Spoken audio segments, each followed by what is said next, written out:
It's absolutely fine. Right, you've just come into the middle of this, guys, because I'm running a little bit behind. So what we've basically just been talking about is the group have been hiring some mercenaries. Now we're using the rules out of the Lamentations of the Flame Princess. They've successfully hired 5 infantry, 5 archers, and a level 1 fighter, a sergeant by the name of Thomas Fallows. We rolled to determine that. I have also rolled in secret to determine their morale scores, which obviously the players are unaware of. And I'm just about to give them a very brief sort of description of the guys that they've hired, because obviously they'd all have time to give them a bit of a once over and stuff like that. So as you guys are sizing them up, the infantry, pretty much what you'd expect, your standard sort of mercenary soldiers. They don't really have the sort of military precision that you're obviously privy to, Lieutenant. But they've obviously seen a few fights in their time. Now, how have you equipped your infantry, Fry, since you're buying their equipment? They have studded leather armor, Yeah, short swords, and small wooden shields. Small wooden shields. Okay. What about your archers? They have studded leather armor, and then just bows, daggers, and 20 arrows each. Bow, dagger, 20 arrows. And finally, what did you buy, Mr. Thomas Fallow? So he has a chainmail hauberk, a long sword, and a medium steel shield. Okay. Medium steel shield. Right, I'm just going to quickly look up what their AC is. I have that all here, actually, if you want. Sweet, yeah. So basically, the mooks are +3. The infantry have +1 the first time they're attacked in a round.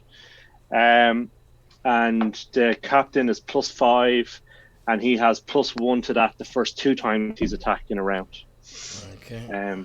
Because you only get the AC off the shield. You say you got +1 the first time he's attacked, or +1 the first 2 times. +1 first 2 times attacked. Okay, lovely. Okay, yeah, so like I said, as you guys are checking them out, the mercenaries are pretty much what you'd expect.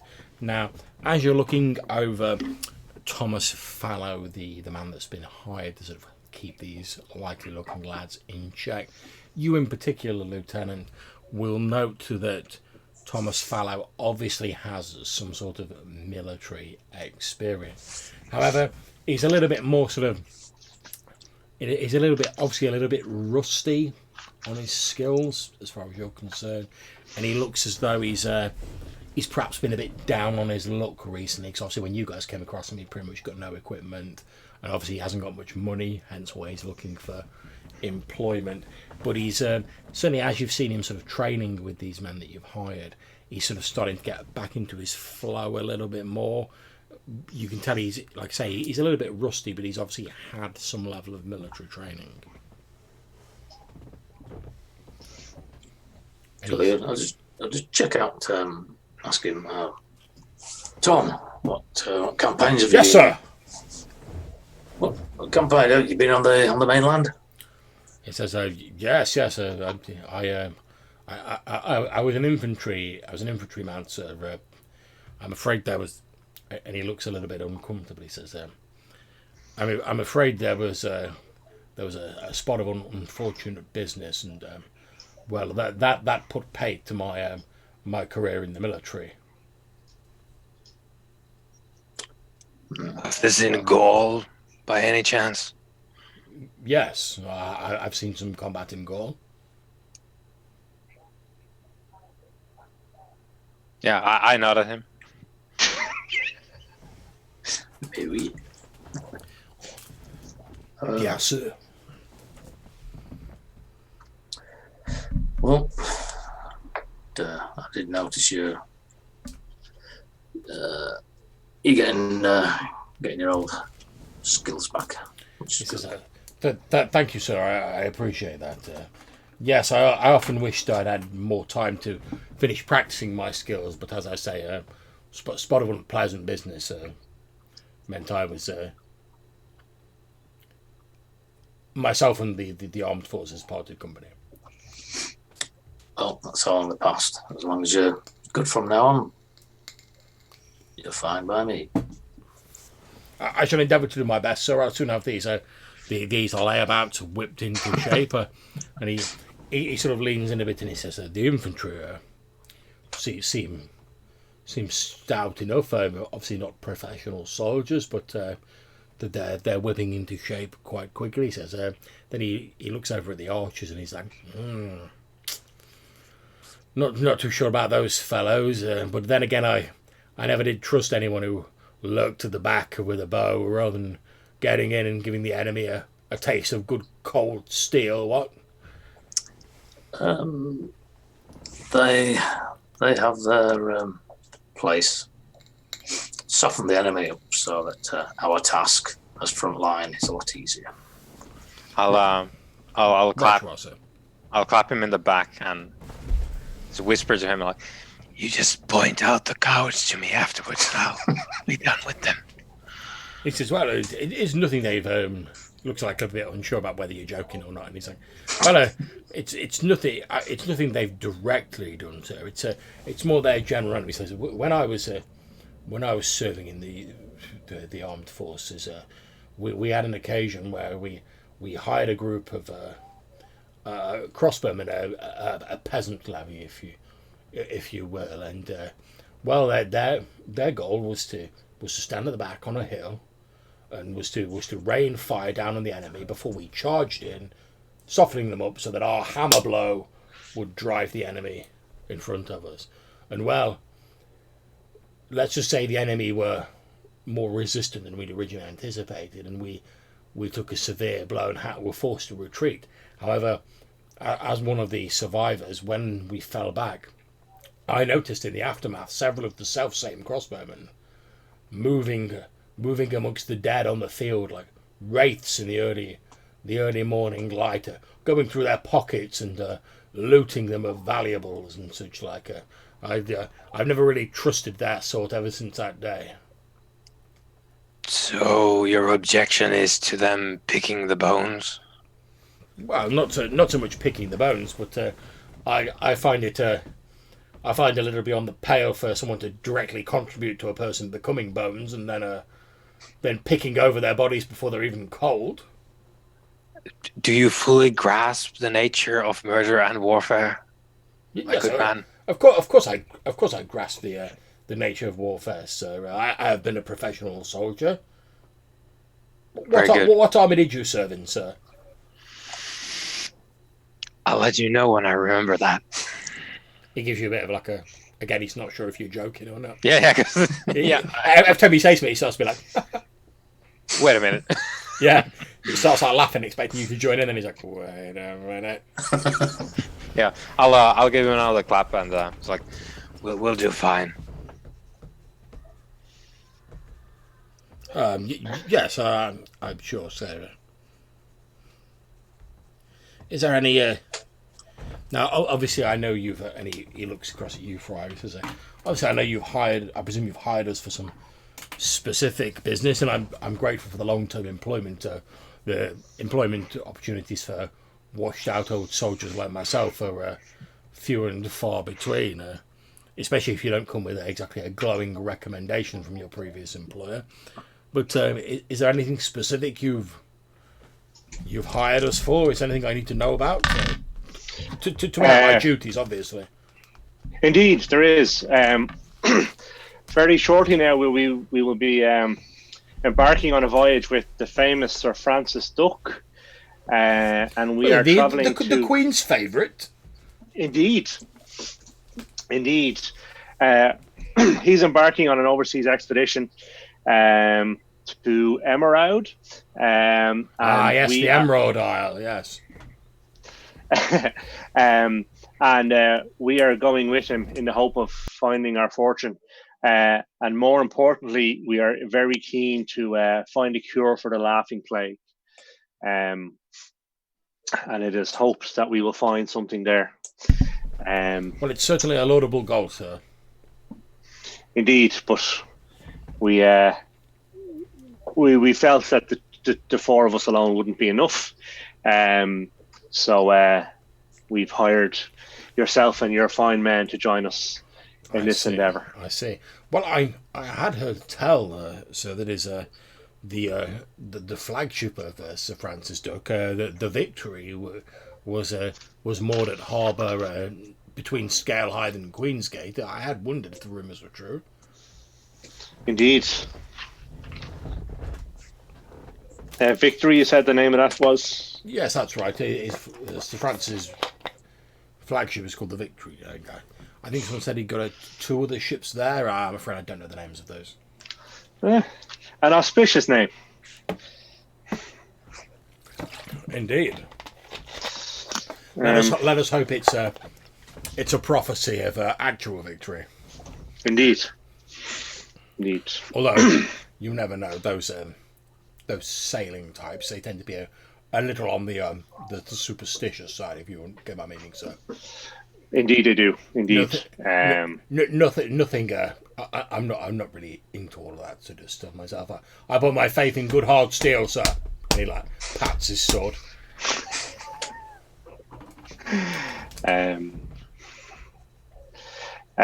So it's good that you are not concerned by superstition and put out by magic and stuff, because I feel that there will be much magic where we are going.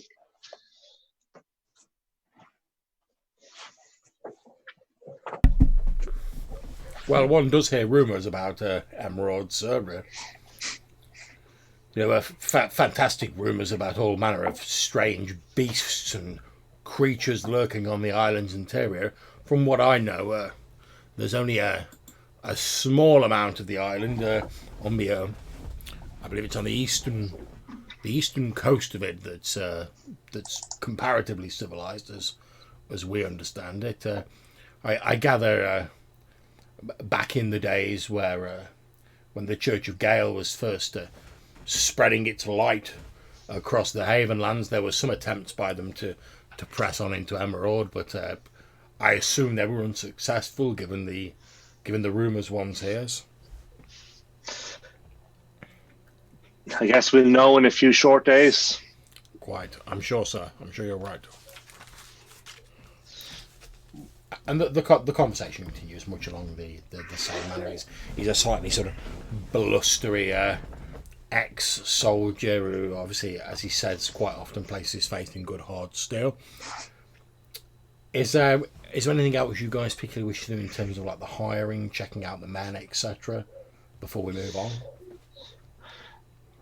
No, I don't think so. I think we just want to decide what to do with the spoils from last week's heist. And well, that's absolutely fine. So, just for anyone who's watching now who isn't aware, in the last session, our group of heroes, including Friar Dunstan, the Lieutenant, Uffington, Jackdaw, and Big Mick, who unfortunately isn't with us this evening, they owed a favour to a group of ne'er-do-wells who had arranged a sort of heist, if you want to call it that. This group of thieves, the Red Moths, were going to target a merchant's wagon, a merchant by the name of Aloysius, who was bringing rare and exotic wines from the east into London from the north. The player group agreed to help with this heist and ended up pretty much ransacking the wagon thanks to some deft prayers and magical abilities on behalf of the friar. The only slight problem they faced was a previously unknown quantity, a huge, seemingly Slavic man who was heavily armoured, a very tall man who served as the personal bodyguard of Aloysius, and he gave them quite some trouble, but they were able to ransack the carts, flee back to their boat, jump on it and escape with the goods. And they they disappeared downriver. There was the sound of a scream coming from the merchant as they left. They didn't really know what's gone on with that. They basically got out of Dodge. So we'll pick up with you guys. You've hired these men. You're effectively back at your base in London. So the property that you own in Bishopsgate. And we'll just move your token back there. There we go. Let me just send you one on that. If that's worked, I'm not sure. Yeah. Okay, so you're all back at your property that you have acquired in Bishopsgate from the Red Moths in return for this favour and a not inconsiderable amount of money. Well, we're going to assume that that you've given the guy his boat back, the fisherman that you got it off, and that you've, through one means and another, you've got your booty back under the cover of darkness to your building. So we pick up, I'm going to say for the sake of argument that, because obviously we don't want to leave Colin out if you guys are on an ocean expedition shortly, I'm going to say that Big Mick is with you guys, but he'll just be sort of like lurking in the background, so we just sort of won't use him until obviously we've got Colin here. Okay, so you guys are all sat around. You've got your crates with all this like lovely wine in it. You've got the boxes, one with a pearl in and one with what appears to be a large mushroom in it that you took. Over to you guys. Okay. And at this stage, we haven't given the Red Moths their half of the wine, have we? You haven't given them half of anything. What I'm going to say is they've basically arranged for you guys to like drop off their half at a location in Bishopsgate they've given you. So, but they've not specified what you have to give them. They've just said like divide it equally and drop our half at this place and we'll pick it up. Okay. So it's down to you guys to discuss exactly what you want to work out. Okay. So I guess half of the bottles. Half of the bottles seems reasonable. No need to mention the pearl or the mushroom. What should we do with the mushroom? I think Jackdaw may have something in mind. It's a mushroom, Jackdaw. Sorry, what was that? I was thinking about the wine. What's this whole mushroom? So yeah, it's a white stemmed, orange capped mushroom. How big is it? Okay, big. Okay. Yeah, it's about the size of a fist, basically. Okay. It's also as I mentioned previously in the previous session, when you sort of open up the box, there's a faint sort of like pungent aroma of like spices. Like if you've had like old like jars of spices in a cupboard, but it's got faded away a little bit. It's like that. However, if you get like up close to the mushroom, there's really quite sort of like a pungent, like spicy, almost sort of almost like paprika-like sort of smell to it. Okay. And would I know anything about it from like medical training or healing and stuff like that? Or I tell you what, you can. It's unlikely, but you can make me a D6 roll. You know me, I'll have a random roll. That would be a 5. You will know something. Let me just find the details.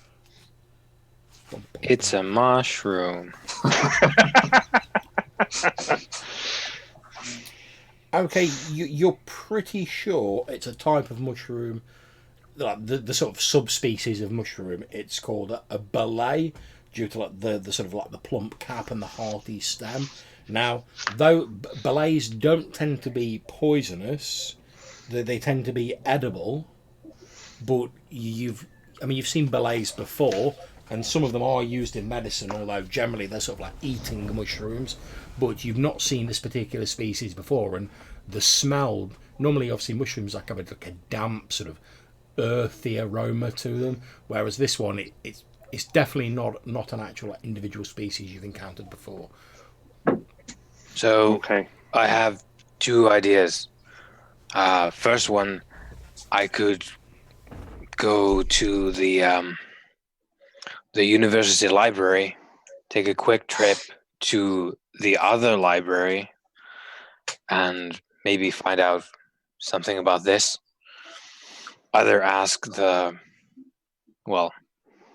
wellspring of all knowledge, apparently, or find a book on mushrooms. Second idea, the local church over here, somewhere in the vicinity where we found yonder brother of thine, Lieutenant. The in Green Man. basement.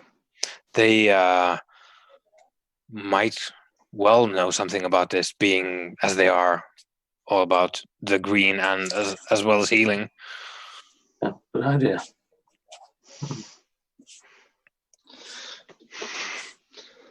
Yeah. What's his name?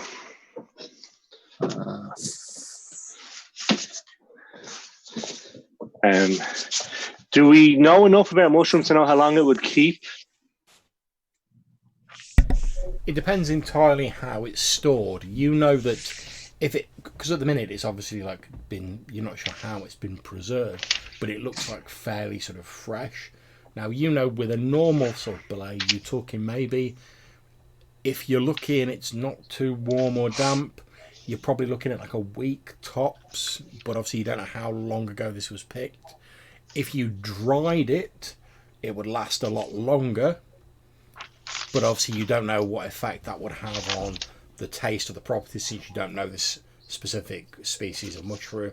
You know that a lot of times with mushrooms with particular properties, like an apothecary or a herbalist, if they want to preserve it for a longer period, they will actually make an infusion out of it, so effectively like tea out of it, and then they get rid of the actual mushroom because all of like the juices, etc., are in the tea, which keeps for a lot longer. But again, you don't know what effect that will have on the specific properties of this particular mushroom. Okay. So let us go and see the Church of the Green Man and the father. I want to say Broban, but I'm not sure that that's his name. I'm just having a look myself. Do you think perhaps our first pressing matter would be to enrol ourselves on the mission for the Emerald Indeed. Isle? And then we can Yes. do various things. Well, if you could go and enroll, and then you could go and speak to Father Bernard Dinham afterwards, if you wish. Yeah, we should definitely enroll first and find out when it's leaving.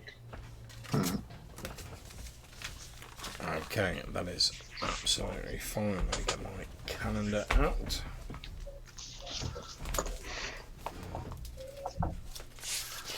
Okay, so we are currently on the 12th of October in the year of our Lord 1250. It's a Wednesday. Okay, so you guys, if I'm correct, you're planning on heading along to Scale Hive and seeing about sort of signing on for this expedition, basically. Is that correct? Yep. Mm-hmm. Yes. Okay, no problems. Okay, so you make your way along to Scale Hive. You notice that the streets of Great London are looking sort of oddly empty at the minute. You suspect part of this is because a lot of people are dying as a result of the recent sort of fresh outbreak of plague victims, and as a result, a lot of people who'd sort of in the recent sort of lull in plague activity, who'd started to sort of creep out of doors and be like, oh, maybe it's past and life can get back to normal. They've obviously all sort of gone, nope, and like shut themselves back in their homes. Particularly anyone who's rich and influential and who can like afford guards to make sure like plague people don't get close to them. They've all sort of withdrawn to their homes. So you guys make your way with no impediment whatsoever to Scale Hive, and you can see on a sort of little inlet, which I'll tag here, Okay. Which is on the very border between Queensgate and Scale High. There is a sort of small dockyard area.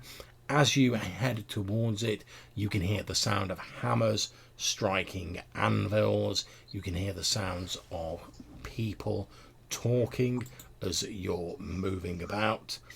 There's various sounds of animals moving around.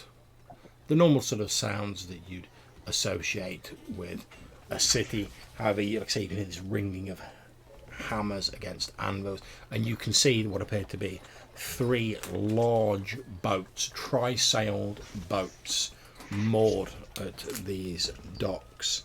They're all extremely grand looking vessels made out of finest timber. They all have white sails unfurled. You can see they have gangplanks down to the docks. There's people like carrying crates, barrels, sacks, etc. up the gangplanks and onto the boats. They're obviously sort of loading supplies on there.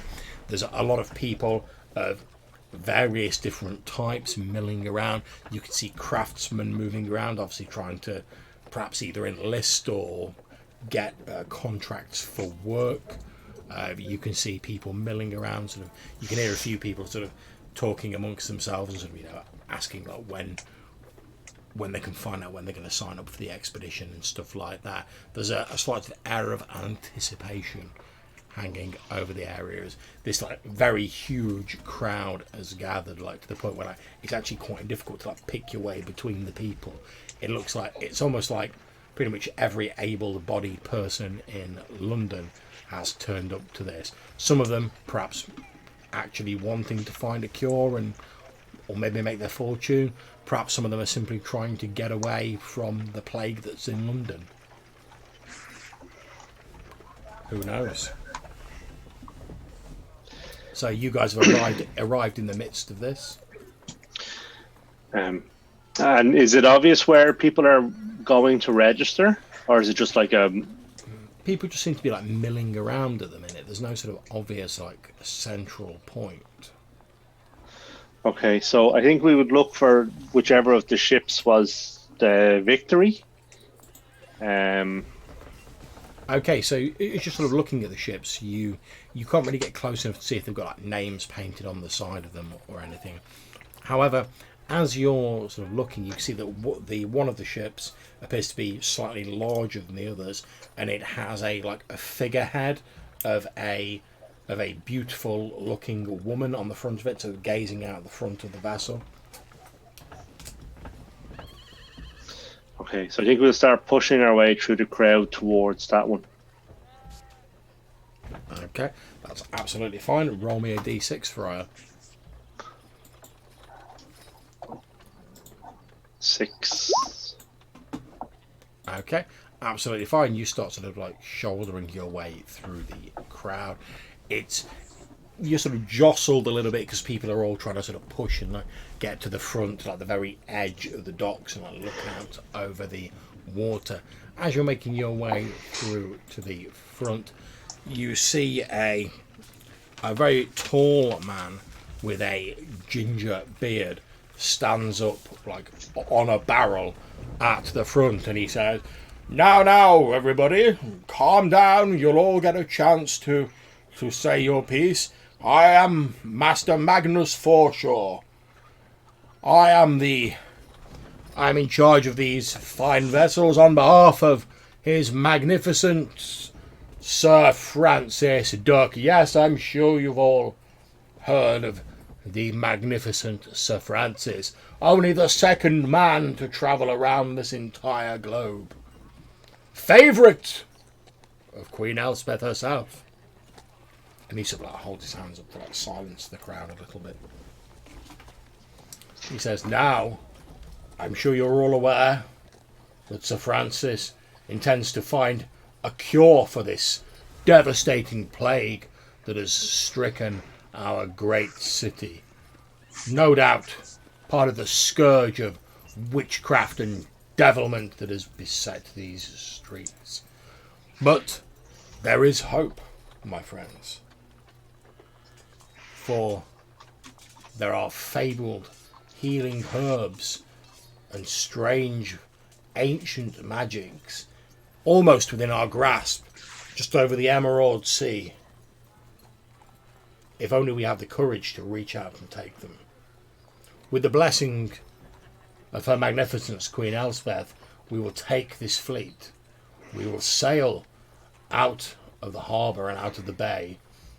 We will travel around the southern coast of the Haven Lands and across the Emerald Sea, where we will eventually make our way to Belthorpe and Brackenwold on Emerald, and there it is hoped with the aid of the Duke of Brackenwold we will foray out into the interior of the island, seeking medicines there that may not be found here. Only the bravest of men need apply to this journey. There will be peril. Oh yes, there will be peril.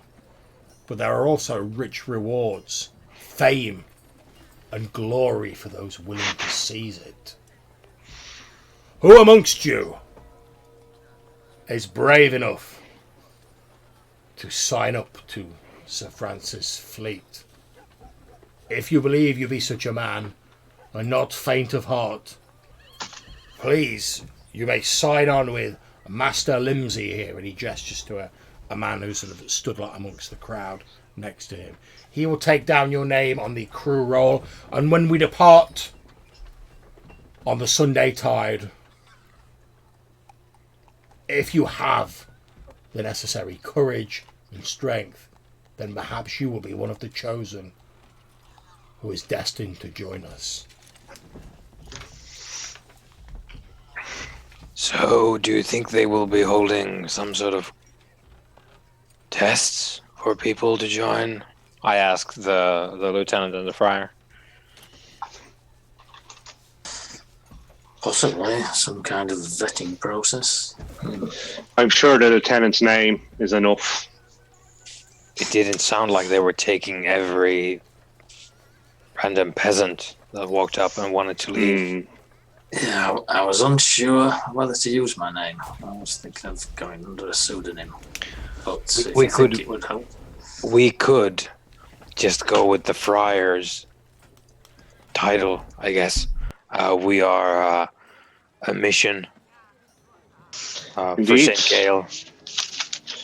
The mission for St. Gale. Well, let's go and see what his master Limsey has to say for himself. Yep. With our cover story fully waterproof, I propose that we go find a recruitment officer. Okay. So you guys push your way through the crowd, having come up with an airtight sort of alibi. You make your way through the crowd. You can see Master Limsey. He's a fairly short, sort of ratty-looking man, wearing fairly similar robes to yourself, actually, Friar. And you can see he's holding what appears to be a large scroll of parchment, and he has a quill.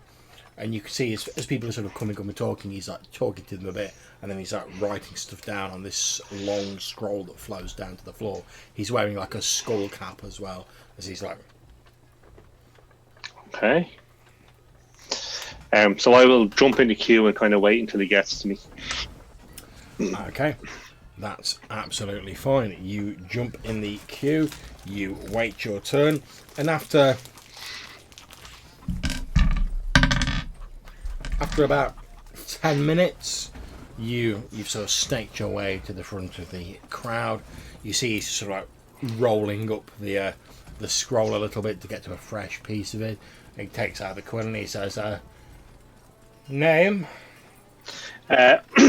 So I am Friar Dunstan of the Knights of St. Gale, and we have 16 able-bodied men armoured and ready to join your expedition. Splendid, we leave on Sunday. Welcome aboard. Thank you very much. I didn't expect that. I say to the lieutenant in the back. That was almost too easy. Yeah. Now I want to take him back and ask him some questions. Was rather too easy. Could we tell whether people were being turned down? You sort of you didn't really notice, you weren't really looking like when they were heading up, but you sort of like you linger around afterwards, and literally like everyone who walks up was like, "Oh yeah, I'm Dodgy Dave. I've come to sign up on this expedition." He's like, "Thank you, welcome aboard." We say he basically says exactly the same thing. Like everyone you see walk up to him, he's like, "We sail on the Sunday Tide. Welcome aboard." And like Thank you, writes the Mr. name down. Dodgy. Yeah, pretty much. He doesn't seem to like turn away, despite all the guff that like Magnus Forshaw was doing. But only the brave few. He's basically just like anyone who comes up and like says, "Yeah, I want to go on this ship." He's like, "Welcome aboard." Okay. There doesn't seem to be any sort of quality control, as you surmised earlier on. He's just like, you seem to be someone who can talk, walk, and move your arms. Welcome aboard. You stay upright. Yeah, You go. pretty much. Yeah. Although there's a few that like turn up looking like a bit soused, and even they get told like "welcome aboard." There's a few sort of like half drunk fishermen from like Nether Scalar who's like "welcome aboard." Okay. So I would like to get a kind of a banner prepared with the fiery sword of Saint Gale on it, to lend itself to the story that we are the Knights of Saint Gale. Okay. Let me see if I can find anything similar in the equipment list, so I can give you a rough idea of how much that will cost. Could we stretch to some tabards for the men? Yeah, I don't, Yes. I don't see why Too not. far. I don't see why not. You getting your team colours together, I like that. Oh yeah. That's So quite good. what are the colors of Saint Gale? I forgot if we talked about this before, but No, I don't think we did. It wasn't specifically discussed. Obviously, you would know that Gale is referred to as the Golden Angel, so you'd assume gold. so my proposal, because we've talked about the Church of Gale being kind of up in Emerald as well. So maybe like green and gold. Would that be a thing? Yeah. Yeah, golden sword on a field of green. Hmm. Excellent.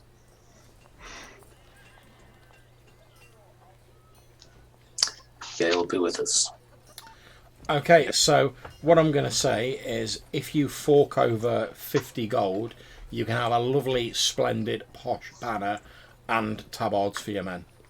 Sold. Okay. And they're going to be green and gold. Are you going to put any sort of emblem on them, or? I'd like to put the sword, the flaming sword, on them. Nice. Okay, so you have a standard / banner. Ooh, we're gonna need a designated standard bearer for when we're doing a thing.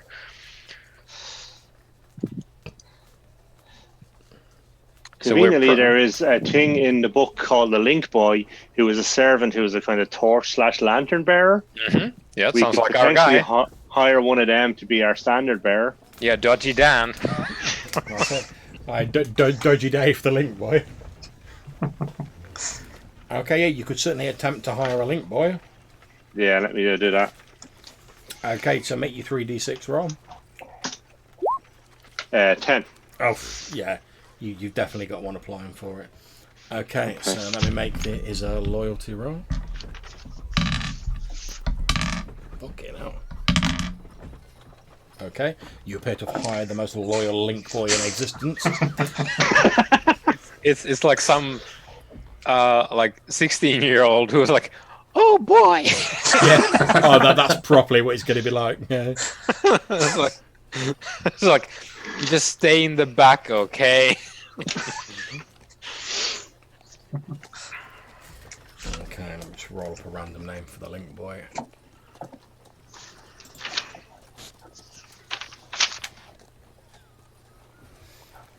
Okay, so he is going to be called Jeremy Lockton. And he's a very young, eager lad.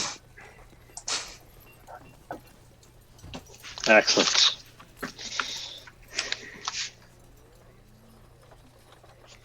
And as Johannes was suggesting, he's like the young sort of like scrappy dude, sort of like young lad. His voice hasn't even like broken yet, but he's like grown up on all these like boys' own stories of like daring military men who've gone away to fight for Queen and country. And he's like, oh boy, when I want to grow up, I want to be just like them and fight for Queen and country. And obviously you've like rocked up with a lieutenant with you and like, we're looking for some good men. And he's like, I'll work for you. Yeah. And as basically, so like I say, you'll get a bit of a chance to like size him up as well. But like as he's sort of walking around, like he's permanently got this like massive like shit-eating grin on his face, and like he's proper like, you know, like the sort of like the whole like wide-eyed innocence where like everything's like new and it's like, oh, everything's amazing.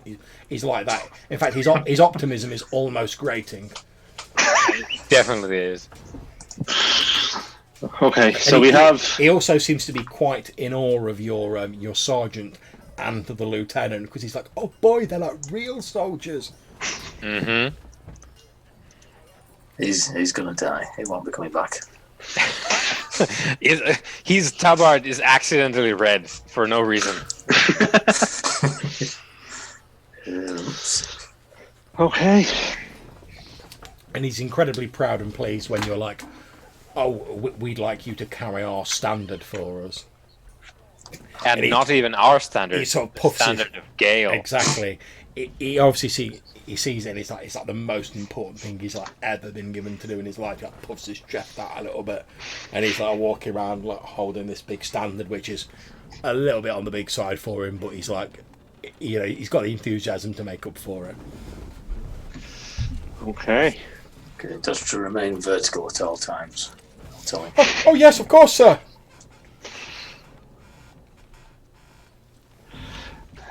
Okay, so we have 3 or 4 days, so it feels like. Indeed, you have 4 days until till the Sunday tide.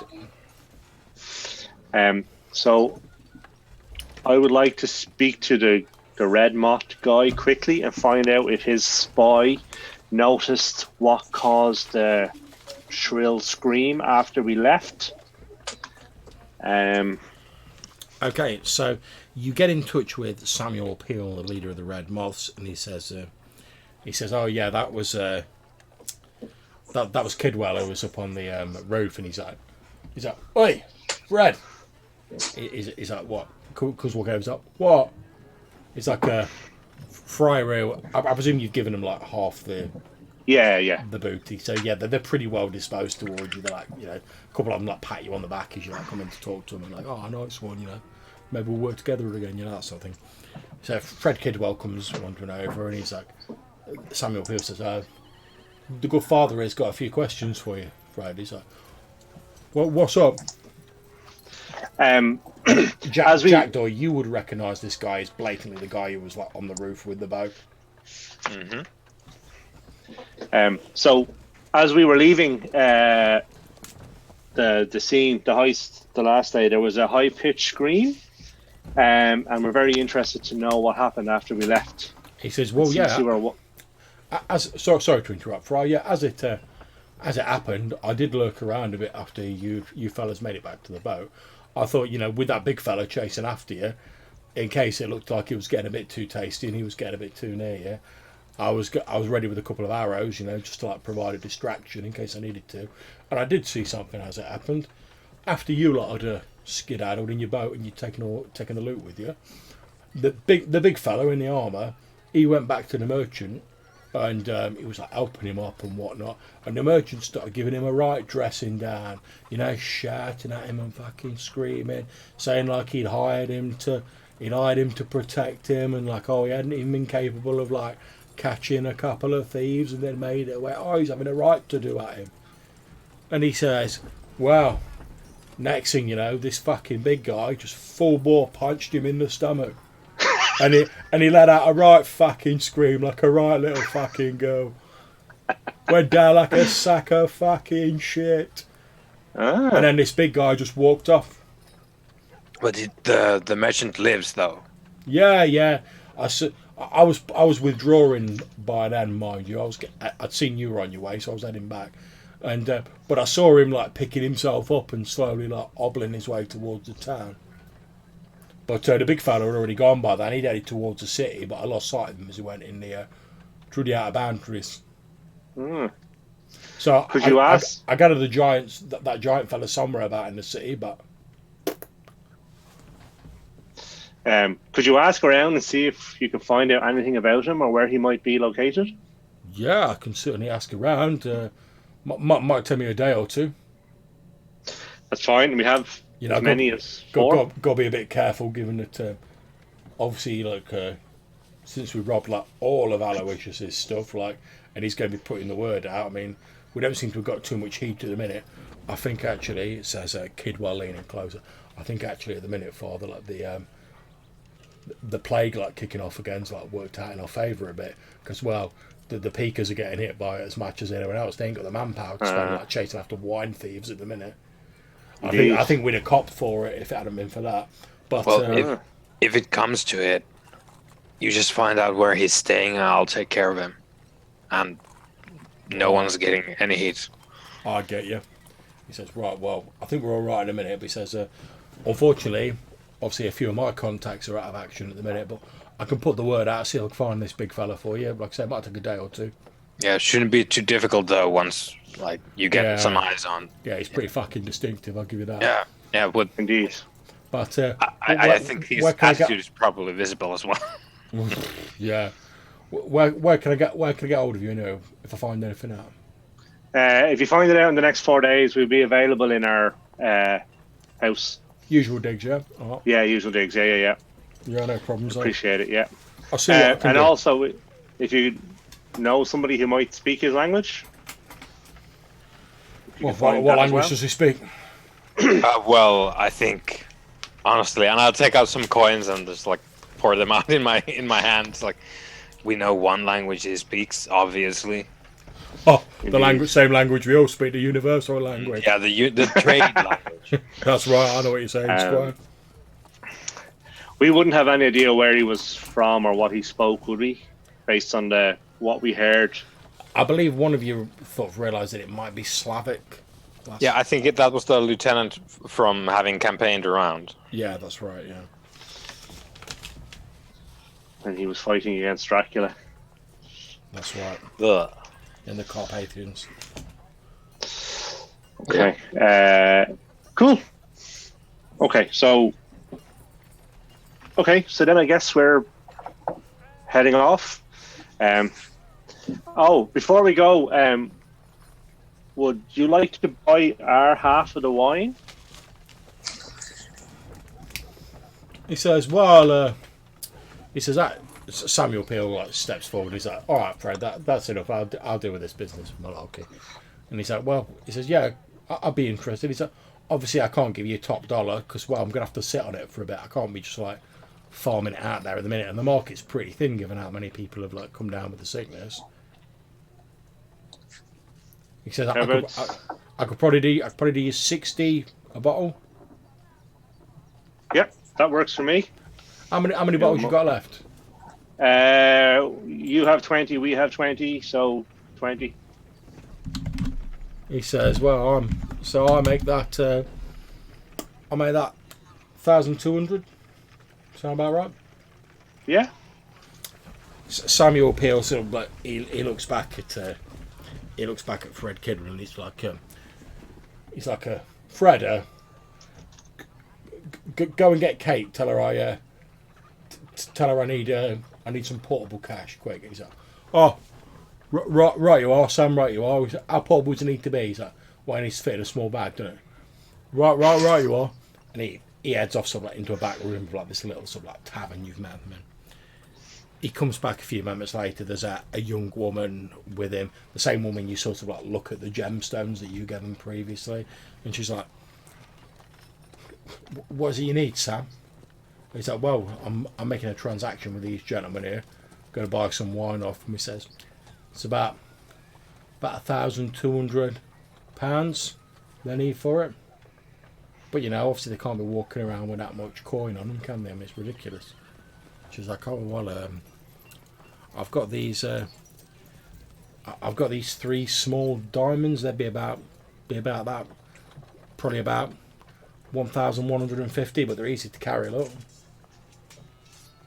Yeah, we'll take them. All right, she hands them to you. So feel free to just add yourself the cash on if you want. You've got 1,150 gold pounds. Perfect.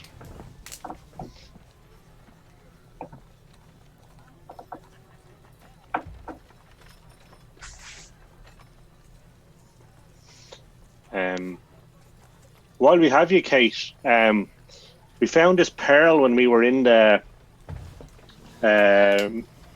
Underdark, Middergloom. Would you be able to help us price it? So And I'll take out the pearl from the previous night. Yeah, I can put it. Pearls aren't really my speciality, but she like reaches inside a jerkin and she takes like a small sort of like jeweler's like a lens, pops it into her eye and peers at this pearl and says, "Oh, it's a nice looking one and no mistake." She sort of like turns it around and like holds it up to the light, watches the light sort of carry. So I can't see any obvious flaws in it. I take it you've had it like tested for any like unusual properties and whatnot. No. Well, you want to get that done first. I can tell. I mean, I don't know about such things. I know it's worth doing because obviously that adds value to things. But I can tell you, if this is just a normal pearl, just looking at it from a material point of view, I reckon you're looking at $1,000 easy. Okay. And she sort of passes it back to you and takes the little monocle out. Okay.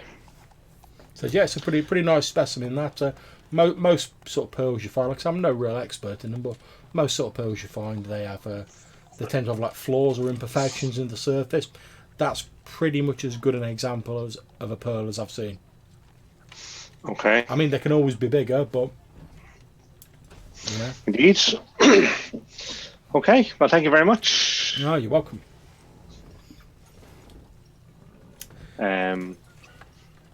Cool. I think that's us done then. We'll drop the wine boy later, and we look forward to hearing from you on our large Slavic friend. At which point Fred's like, yeah, I'll get a couple of the lads to keep a bit of an eye. Like you say, he can't be too difficult to find, given his height and the fact that you don't speak a word of Havenlander. Well, at least as far as I know. But I'll see what I can find out. Thank you very much. No worries. As you're heading out, Sam says, "How are you? How are you fellas fixed for like what are you up to in the next month? We've possibly got nothing definite at the minute. I've possibly got a couple of irons in the fire at the minute. And you fellows handled yourself pretty well on that last event. So I was wondering if you'd be interested in me putting a bit more work your way." Definitely have interest. We're expecting to be overseas for a number of weeks. All right.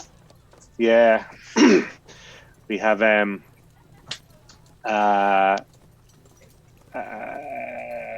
endeavour to the Emerald Isle. Oh fuck! In the hope of fuck that. Yes, we have business with Sir Francis Duck, hoping to pull off a heist or two of our own, under his flags and under his nose. Says, well, overseas. Good luck to you. I've never liked the idea of being on boats much myself. I like a bit of good solid ground underneath my feet, and I like to stick close to my own manor. I know how things work around here. I don't really hold to like gallivanting off to like foreign parts and whatnot. But each to their own fire, each to their own. Yeah, but we'll definitely be in touch when we're back. Nice. Yeah, you do that. I might have a bit more like definite information by then, depending on how long you're away. Yes, no, absolutely. It's just a few little inklings I've got in a minute. Nothing concrete. Yeah. No, there's an awful lot of rich people who need our assistance to empty their pockets. So you're not wrong there. He says, well, the way I see it, Friar, is all these rich toffs what's the first thing they did when the plague hit, and like, you know, everyone's trying to like look after each other, fucking shut themselves away behind them doors. So I don't feel any pang of guilt about liberating some of that cash from them No, to help, absolutely to help not. myself out. It's the least they can do. Damn right it is the least they can do. If they're any sort of like decent people, they'd at least be trying to help other folk out. But nah, soon as the sickness started up again, they shut all their doors. They've doubled the fucking patrols on Bridgetown. Getting ridiculous it is. No, it is. It's as if It is. if we weren't partly based in Bishopsgate. I mean, we've still got people trapped south of the river who can't get back over here. Well, not by the usual channel, you know. But I do. We've had some trouble there ourselves, yeah, it's getting in and out of Slaughter Ward. Yeah, yeah, it's a terrible business when people has grown up on the streets of London like myself. You know, can't Yeah. even like wander the streets anymore. Can't even explore most of your own night city. What's the world coming to? indeed. Those damn peakers. That's it. Get everywhere. Yeah. Only good peaker's a dead peaker, right? Wow. I wouldn't say that when I could be heard in company. Couldn't possibly say that, Friar. Indeed. Well, thank you for your hospitality once again. And I look forward to future endeavours. No worries. While I'm in charge of the Red Moths, you'll always be welcome, Friar. Says Samuel. You might throw your eye over our property over the weeks just to make sure no one moves in as well. No squatters allowed. Yeah, don't worry. I'll have Fred keep a bit of an eye on it. Appreciate it. And I think of that we'll head on out. No problems. Okay, so it must be Wednesday afternoon by now. So do we want to go and see the Church of the Green Man? That's the one. Yeah, identify the mushroom maybe. Yeah. Mm-hmm. Yeah, I guess it's over there then. Okay, not a problem. So you start making your way to the Church of the Green Man. Let's see if I can find a bit of suitably ecclesiastical shizzle to go on there. There we go. So as you make your way to the Church of the Green Man, this large, almost organic looking wooden building with small trees growing around it, a small oasis of peaceful greenery amidst the greys, the whites and the browns of Bishopsgate. However, it looks almost humble, nestled amidst the grandeur of the other temples here, each trying to outdo themselves. It's like this building is like a small sheltered copse of trees lurking amidst all these vainglorious monuments to deities and perhaps the hubris of their clergy. As you're heading towards it, you can see, as you're aware from previously visiting, that a lot of the sick people have been brought to this place since the Church of the Green Man is reputed for their knowledge of herbalism, natural remedies and such like. You can see that the main I suppose atrium of the building that you visited previously has been converted into what appears to be almost like a small hospice. All of the benches, the wooden benches, have been pushed to both sides of the room, and you can see there's lots of people sort of laying down with blankets over them, with the sort of green brown clad clerics of the church moving between them, ministering to them as best they can with herbal poultices, tonics, infusions, whatever they can rustle up. No one gives you a second glance as you walk in.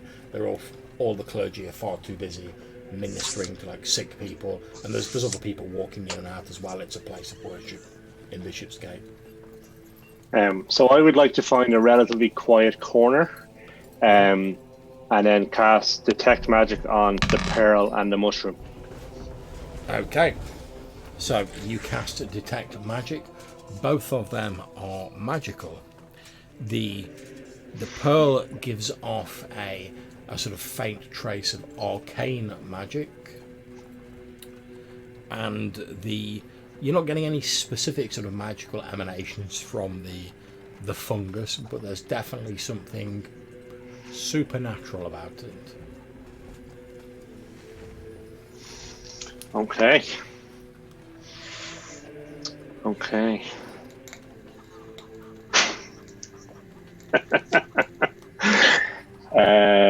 Okay, and what would I know about arcane magic? Okay, you know arcane magic it's pretty much outlawed in Great London. Obviously, the Grand Malefice House, the Witch Hammer, the Witch Hunters Guild, whatever you want to call them, they see that any sort of dark magic use is in league with Satan, and like fire is the only way to cleanse it, as you're aware from your previous encounters with witch hunters. However, the sort of, although sort of clerical workings and blessings get a bit of a pass, like your own workings, they're obviously sent from Gale. You pray to Gale to give you the strength and the power to do something, and Gale answers, so that sort of gets a pass because it's obviously of the divine. However, arcane magic tends to involve strange dead languages, potions, like laboratories, ancient scrolls, stuff like that. Stuff which has a bit more of a murky pedigree. Now, you know that some people have claimed that it's as natural a force as any other, and that it's the person who uses the magic that determines the intent. It's just a tool like anything else. Like, you don't say all swords are evil because robbers use swords. Some people have that attitude towards magic, particularly slightly more learned people. However, there's still a great deal of superstition about arcane magic. Whereas the image of the sort of the popular image of like the priest who is blessed by their deity, who walks into a village where people are sick and he calls upon the deity to help the faithful and they are healed, is well ingrained into the local people. The sort of popular images of arcane magic users are like sort of witches putting curses on people, people who are in league with dark forces. You're more typical like mad scientist type, working in a laboratory and making horrible creatures in a laboratory. So arcane magic tends to come in for a lot of prejudice, basically. Okay. Okay, cool. So I'll explain to Jackdaw and the lieutenant that the mushroom is magical as well as the pearl. And I suggest that we go ahead with the plan and try and find Father Bernard. Whatever his name is.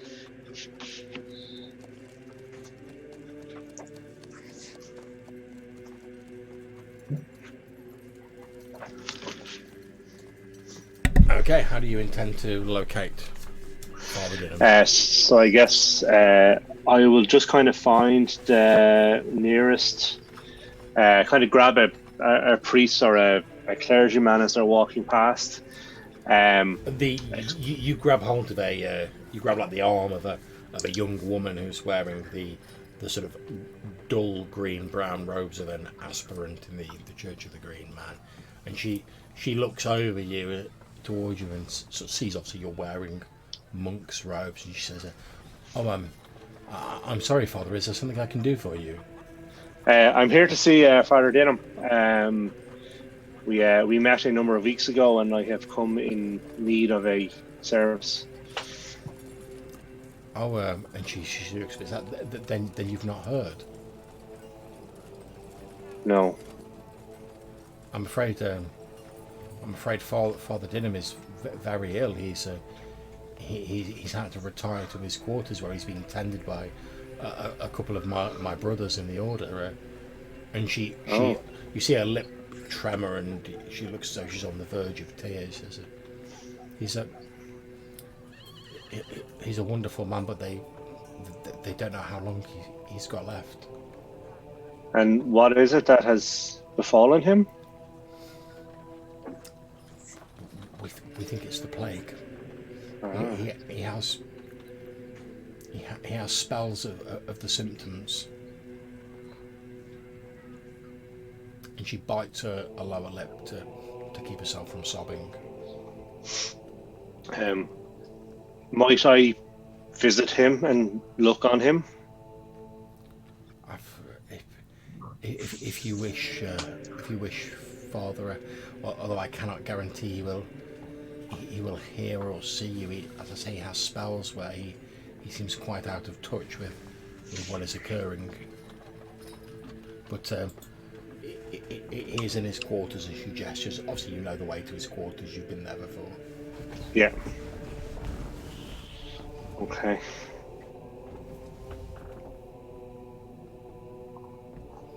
Are you all heading to his quarters, or? Yeah, I think I'll go. I'll not go. I'll hang around. Okay, no problems.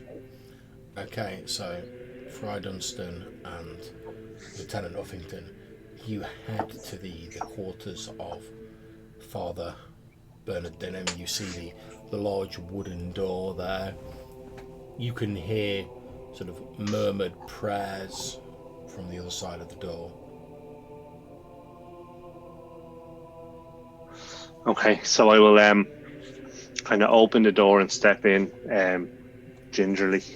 You open the door, and as you do so, you see lying on a bedroll on the floor is the figure of Father Dinham, this bearded, gregarious, loud, and bombastic fellow that you remember from previous. Although now he appears much shrunken, his skin is drawn tight around his skull. He looks extremely pale, and some of his hair appears to have fallen out. He's got like a number of blankets over him. There are two brothers in the faith of the Green Man wearing these verdant green robes. One of them is sort of dabbing his forehead with a damp cloth. The other is knelt by the side of his bed, so uttering prayers to the Green Man to intercede on behalf of his servant, and if he cannot save him from this illness, to at least spare him the pain of his wounds and return him to the cycle. Okay, so would my detect magic still be working? I think Yes. 20 minutes. So do I see anything magical about the priest, or any indication that the disease is magical in any way? No. No. Okay. Father Dinham suddenly lets out a loud, spluttering cough, and the cough tapers away into an eerie, cackling laugh that seems to echo around the room, that then breaks off into choking, rasping coughing as he's like and he slumps back down onto his bedroll. Okay. The two priests sort of gently, as he sort of like sits up and he lets out this shrieking laugh, his head sort of rolling around, the two priests sort of very gently like push him back down onto the bedroll. Okay. So I will approach the two priests and ask them, is it okay if I say a prayer over the father? One of the priests, a young man, looks at you and he says, of course, I'm sure if he were aware of what is going on, Father Dinham would be grateful. But please go ahead. So I'll just put my hand on his forehead and speak a few words in Latin and cast a Cure Light Wounds on him on the off chance that it does anything at all.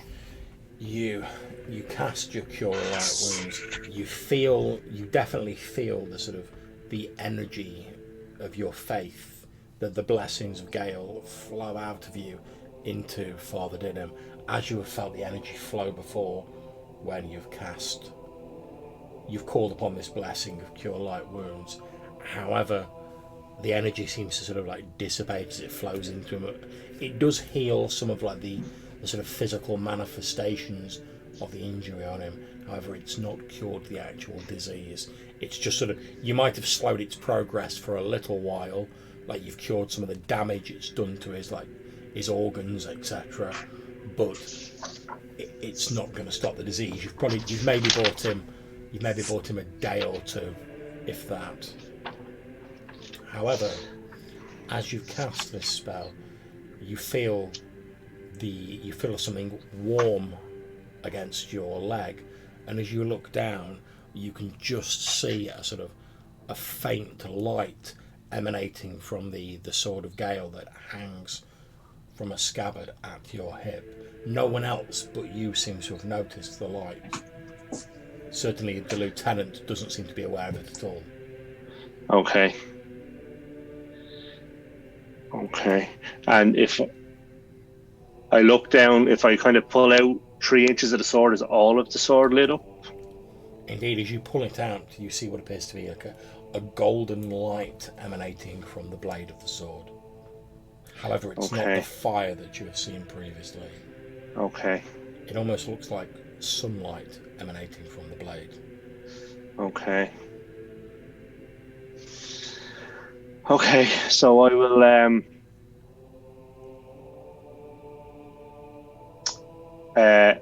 explain to the priests that my sword is blessed and that I would like to pass that blessing on to the Father before he departs this world.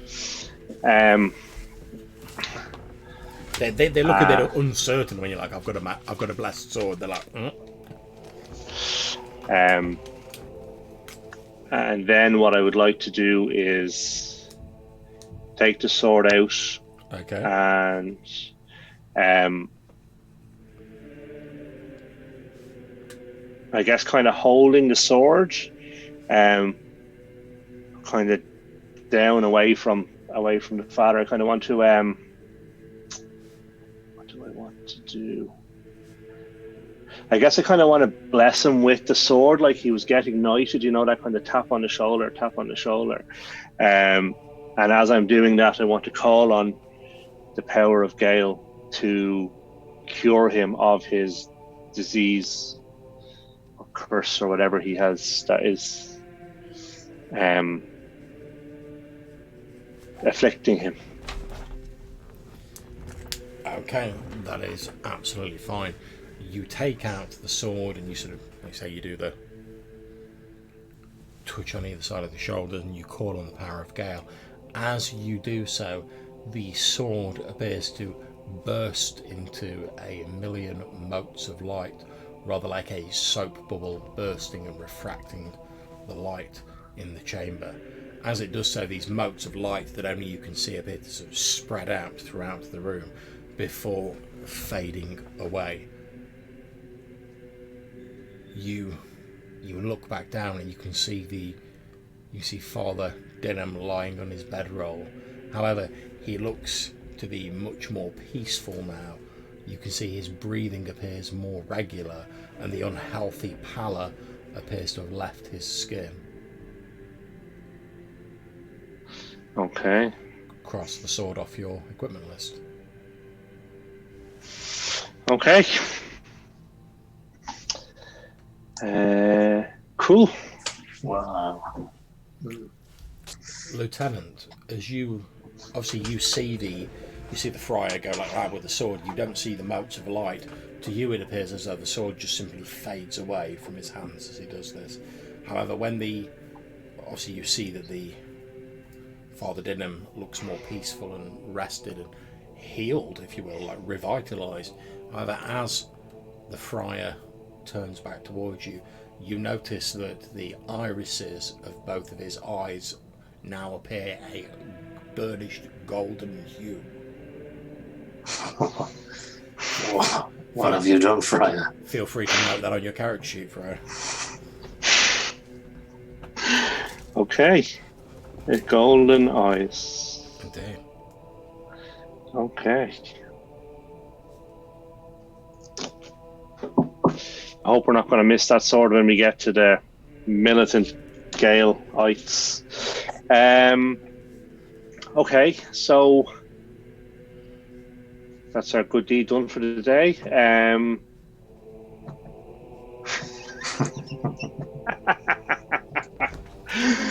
Okay. Okay, so I don't think the father can help us with the mushroom. Not For the today. moment.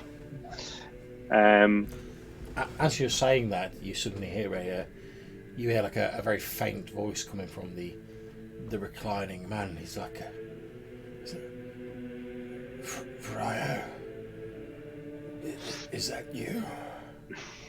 It is, Father. You see Father Dinham, so like, he still looks very weak, but he like strength is like returning to his voice as he speaks, and he says, I had a strange dream. I was in a boat. I was sailing away from the shore into the mist.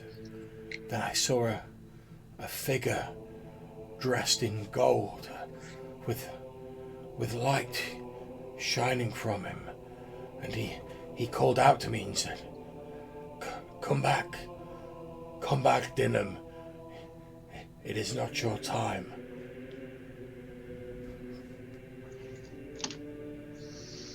And I am glad that you have come back to us, for you will be needed in the days ahead. I do not fully understand what has happened, but if I have been preserved in this life rather than return to the cycle which we almost re-enter one day, I can only assume it is for some purpose, and I will rededicate myself to helping as many of the unfortunates in Great London as I can, and to spreading the word of the Green Man. Yes, you have truly been blessed by the gods, for all the work that you have done to date and all the work that we know you will do in the future. Thank you, Friar. Thank you for coming to visit me. I'm sorry I was not aware of your entry. I don't recall much of the last few days. Yes, it is a terrible affliction. And very shortly I will travel to the Emerald Isle, to try and find a cure. As you say that, he holds up a hand as if he's trying to reach for your arm, but he's like, you see his hand still shaking. He's obviously quite weak, and he says, "Emerald, be careful there. The faith of the Green Man still waxes strong there, but it is a wild, untamed thing." Indeed it is, but the forests are plentiful, and it is our belief that there will be flowers and plants there that will allow us to address this plague.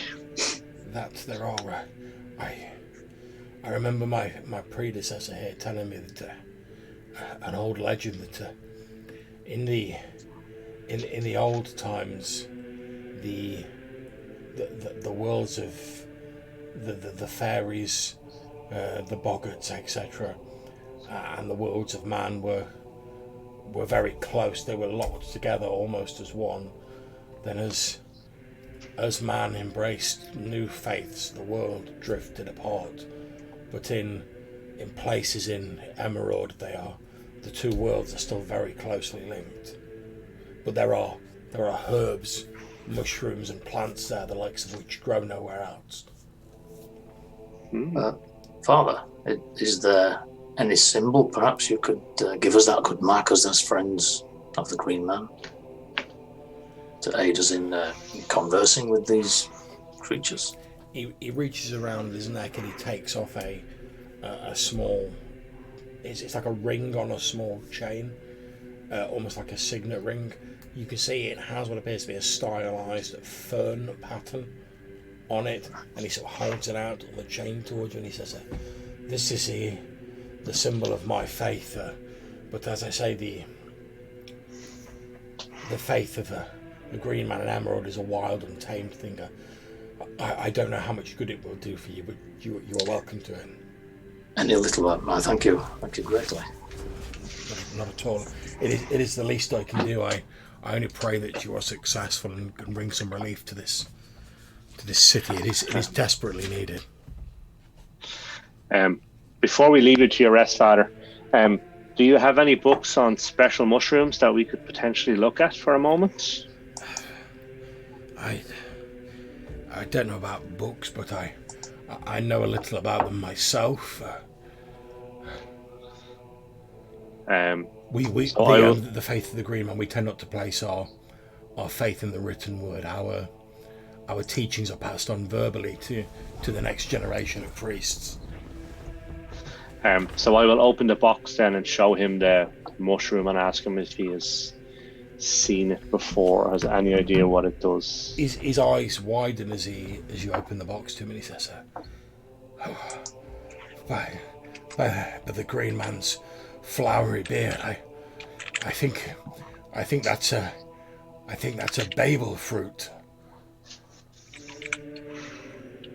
I've heard Babel fruit. I've heard legends about these things, although I've never seen one.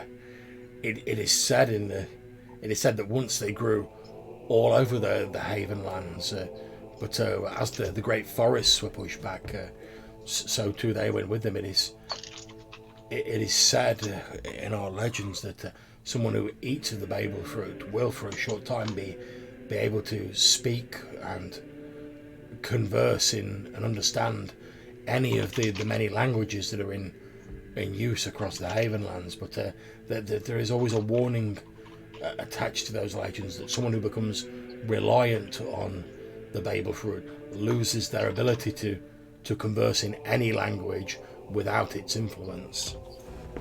I'd always thought it merely a cautionary tale until I saw this, but the resemblance is too striking to be coincidental. Okay. Thank you very much, Father. That was very interesting. Oh, not at all. It is the least I can do for you, my friend. As I say, I only pray that you and your brave fellows are successful in finding some cure for this plague. The city seems to suffer daily.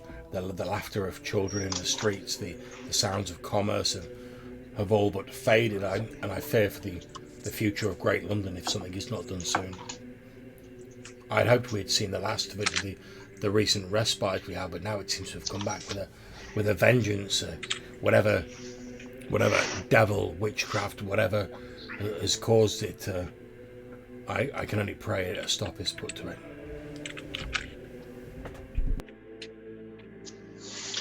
Okay.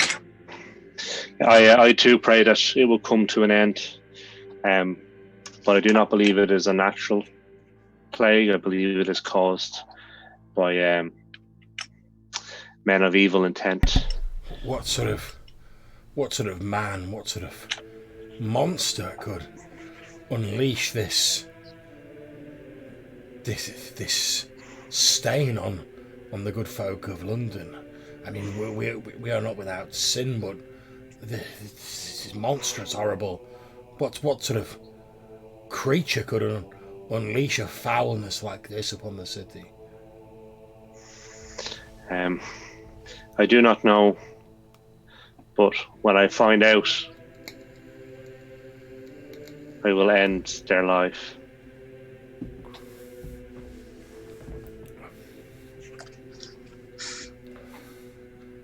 He nods. You notice that unlike some of the priests of other faiths spoke to, when you're like, oh, I'm going to kill this person, he's just like, what? I'll say, as you've been sort of talking to with your various interactions with the Church of the Green Man, you know they seem to have a far more sort of naturalistic view of life and death. They see like everything as one long cycle, so the body rots, it returns to the soil, that causes plants to grow, and they believe that your spirit always continues on in some form. So when you say like, oh, someone's dying, they don't see that as a problem. That's just how things are.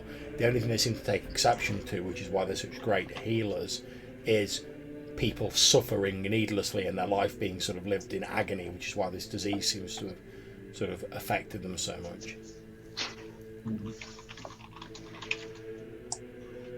Okay, meanwhile, while this is going on, what's Jackdaw up to? Lurking about. Yeah.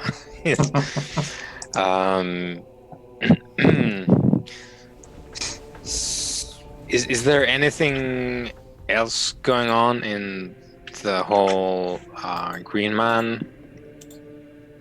Well, well, there we go.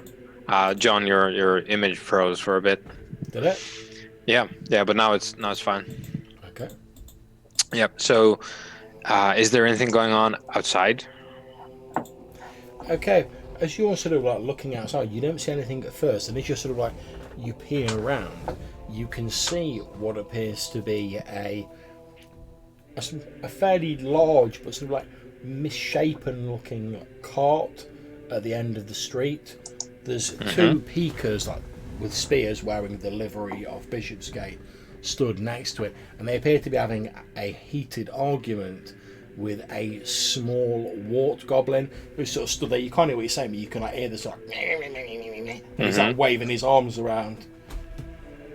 So does it look like the peakers are taking something away, or they're bringing something They don't appear somewhere to be else? taking something away, but they sort of stood there. They're holding their spears, not like asking we're imminently going to stab you, but they're holding them ready, and they appear to be having some sort of a heated conversation with this goblin who's like. I guess I'll slip out, go have a little bit of a listen to these people. Okay, no problems. So as you head out, are you trying to be like stealthy and sort of stay like? More like inconspicuous. I'm just one more dude in rags. That's absolutely fine. There's no shortage of dudes in rags. So as you're approaching this wagon and you start getting near enough to hear them, you hear one of the peakers say, "Well, look, I'm sorry about this, but we can't just have people like wandering around carrying stuff like that about." The goblin's like, "What do you mean stuff like that? This is finest forged from my board. What do you mean stuff?" And he's like, "Well, you know the rules. So we're kind of people wandering around, possibly like carrying the plague around." And he's like, "I'm not carrying the plague. I'm carrying the finest medium forged items that Bileward has to offer." I wish they're like, well, that's as maybe, but you shouldn't be going outside your ward. I'd advise you. They're trying to be quite polite. They're like, "I'd advise you, sir," but they're trying to be forceful. They're like, "I'd advise you, sir, turn round, take your car, head back to Bileward. Maybe when the plague's died down a bit, then maybe you can start moving your wares again. But we can't have you bringing all this through Bishopsgate, especially when you've not got a permit or anything like that."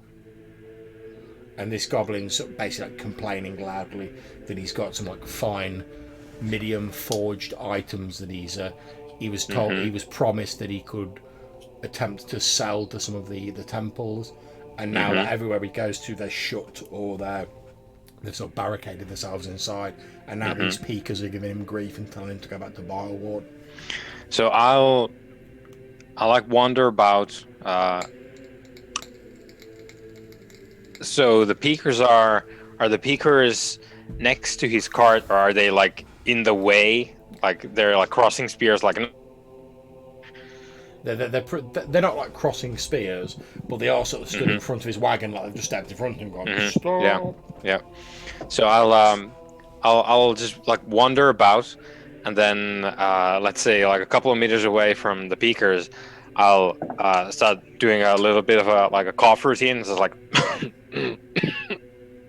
and then like stumble forward a bit, like fall to my knees and start like coughing real loud, and then like intersperse the loud coughing with like these almost like hyena like yips of laughter to simulate like I have the plague.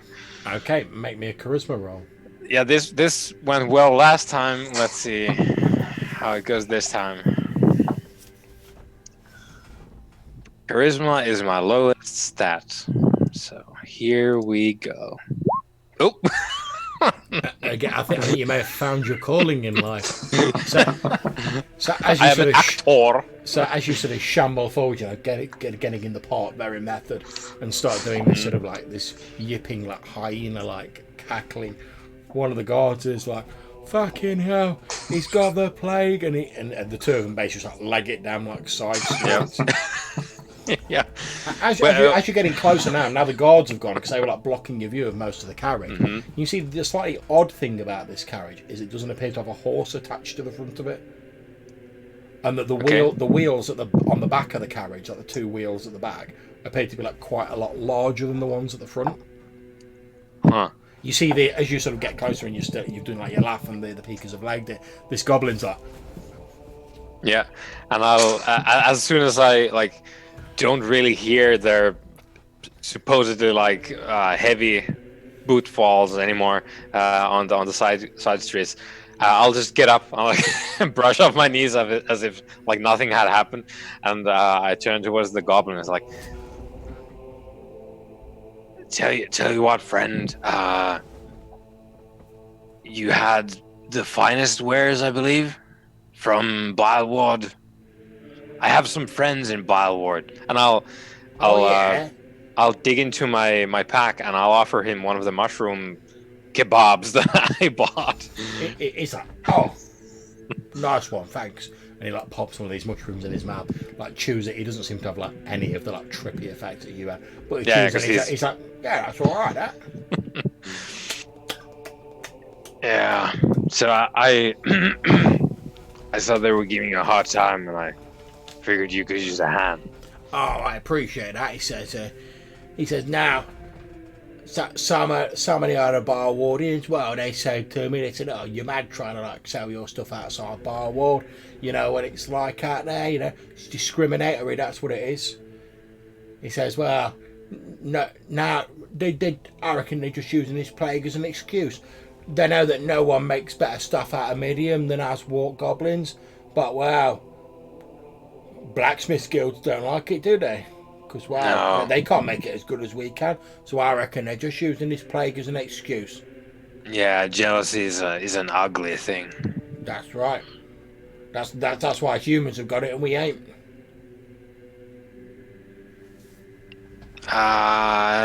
If you say so. I do. So you were going to sell your wares here around Bishopsgate, or? Well, we're certainly hoping to. But well, I don't know how that's going to happen now, does it? Well, tell you what, I could put in a good word with the Green Man Temple here. All right. Who's that then?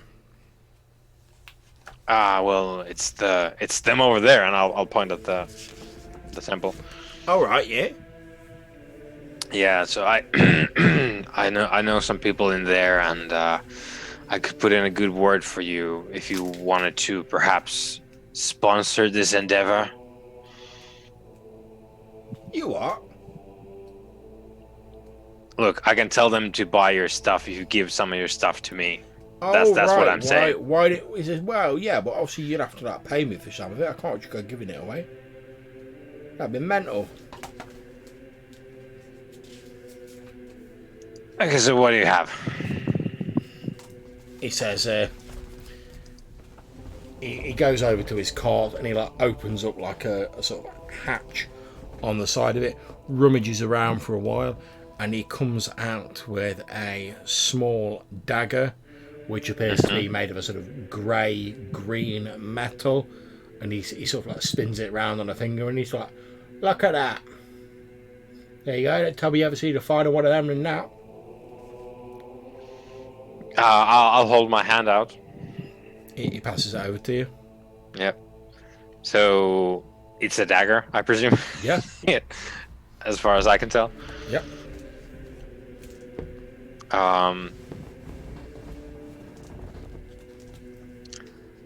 So how much do you want for this then? He says, wow, he says, I'd take 15,000 for it. Sorry, 15 what now? 1,000. And I'll, like, Jackdaw like takes a minute. It's like, am I like is this one of those things where I don't remember stuff or I don't understand stuff? You pause for it, and the goblin seems to think like you're confused. He repeats slower. He's like, 15,000. I'm sorry, friend. I recently got hurt in the head, so if you could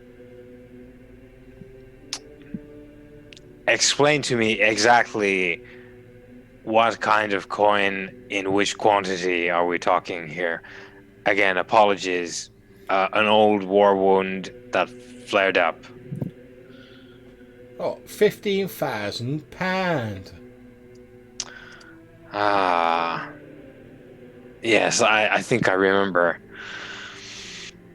Well, that is too rich He for said, you. it's quality merchandise. So he says, you just give the blade a tap against that metal on the cart there. So I'll humor him.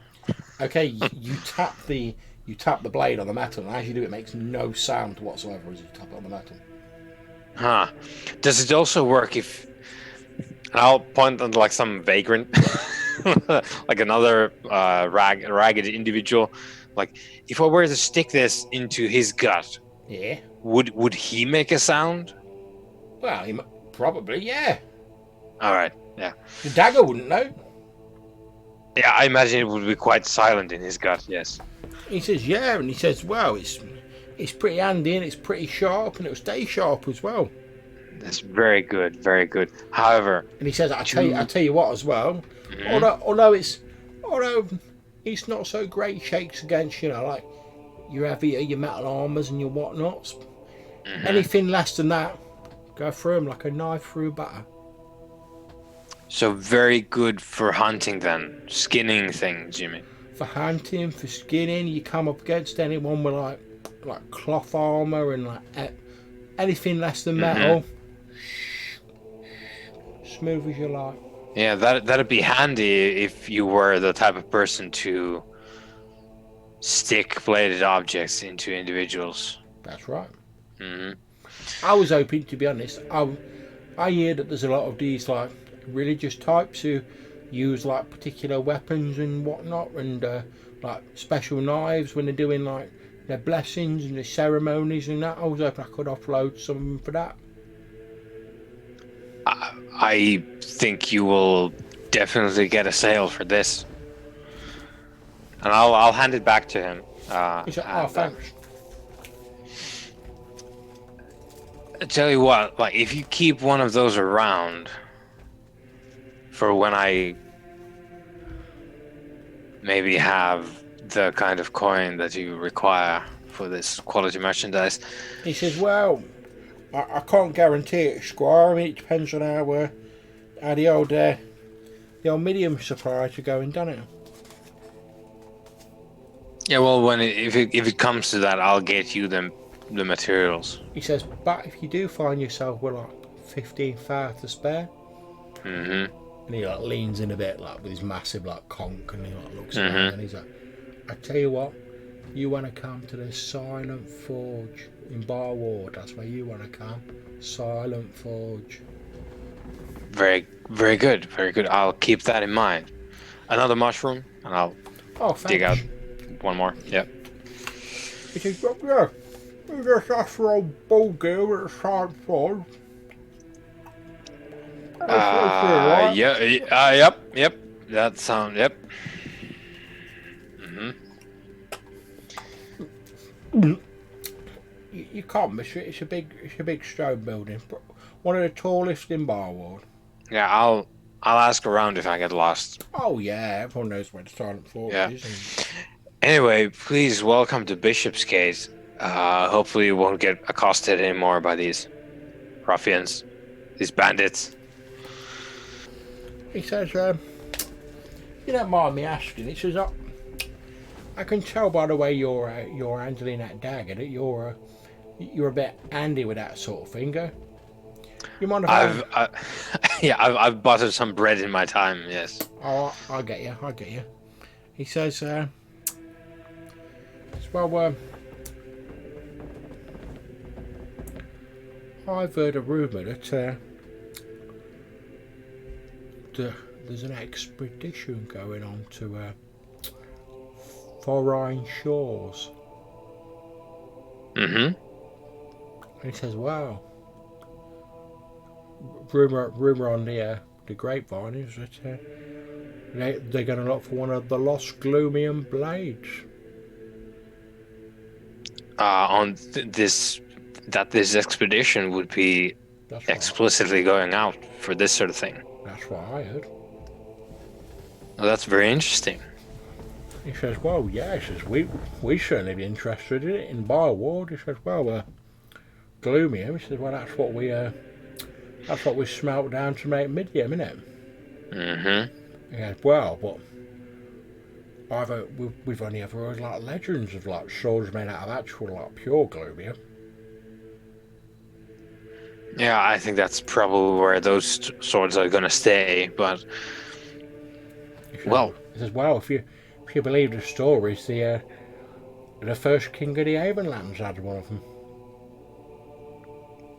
yeah. Well, didn't it come out of a lake No, given by a magical lady that lives under the water? He says, "Yeah, I never really got that bit of it because I heard that it came out of a lake, but he pulled it out of a stone. I forget it. Yeah, is the stone like beneath the lake, and then what's the Yeah. lady's part in it? Yeah, I never really got that bit, to be honest. It No. made a lot of sense to me, but No. But if there's a sword, and let's say someone was a part of this expedition, and they managed to bring something like a sword back, you're saying you might be interested in that? oh yeah, not just us though. He says, well, the first king of the Avonlands, well, he had it like a royal whatchamacallit, didn't he? To like prove he was the king and all that. Mm-hmm. He says, well, hypothetically speaking, if you were like the current royal personage and you were like in a bit of trouble, maybe people weren't too happy with you, and you could somehow get your hands on one of them. Yeah, probably help. Yeah, I can't think of a better way to like get people in line. Yeah. But Yeah, that sounds good. Well, I thank you for this information. It was very interesting, and so, I think we might discuss this further. well, like I say, Silent Forge. Yeah. I'll be quiet when I come in. I'll give him the nose tap. He nods and he's like, "All right then, boys, back it up." At which point the wagon like goes and just like reverses backwards, and he goes and sits on the front of the wagon, and he's like, Yeah, I'll watch it go and just like cross my hands. Just like, he's like, huh. right, turn it around, boys, we're heading back to the bar ward. At which point the wagon starts like, Yeah, pivoting on the spot. and as it turns around, you can see that inside of these big wheels there's like a load of goblins just walking on the wheel like a hamster wheel. Yeah, I'll just shake my head and watch them go. He's like, "Come on, boys, back to the bar ward," and like this wagon starts like moving off very slowly. Yep. So I guess I'll be hanging outside, like by the door, for when the friar and the lieutenant come out, eventually. Indeed, and a few minutes later, the friar and Lieutenant Uffington emerge. The wagon has disappeared into the distance by the time they emerge. But you guys walk outside, you can see Jackdaw just like chilling outside. How goes it, Jackdaw? You know, scared some peekers with the plague trick again. I honestly didn't think it would work a second time. So we saved the father, we identified the mushroom, and we have lost the sword of Gale. As the friar is saying this and you're looking at him, you see that the friar's eyes appear to, the irises appear to have turned like a sort of burnished gold colour. So, point of order. What is the mushroom? It allows you to speak multiple languages that you don't know. But there are side effects if used too often. That would mean that you would not be able to communicate without having it. You would become too reliant on it. Good. Second point of order. Why did we lose the sword of Gale? The sword was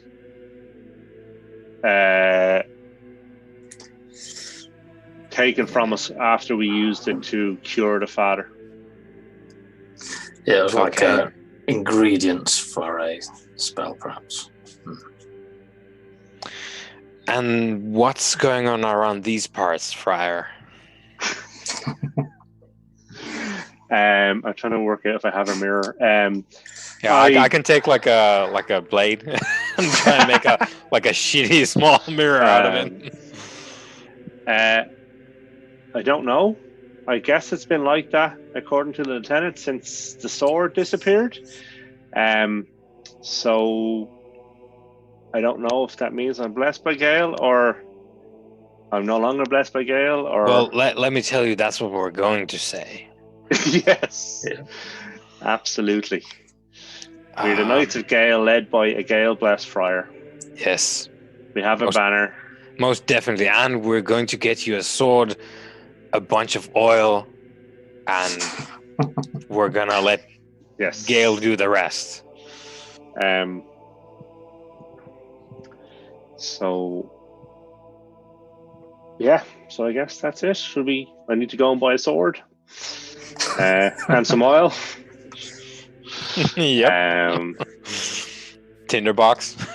Tinderbox, 10-foot pole. 10-foot pole. Yeah. I did buy a few tents and bedrolls and rations for 10 weeks and stuff like that. So it should be okay. Good. Don't For that forget, kind of stuff. you've got considerably more mouths to feed now. You've got like an entourage. True, but we also managed to shift the wine, so we have a bit more money than we used to have as well. So that works out. So, is there anything else we want to do?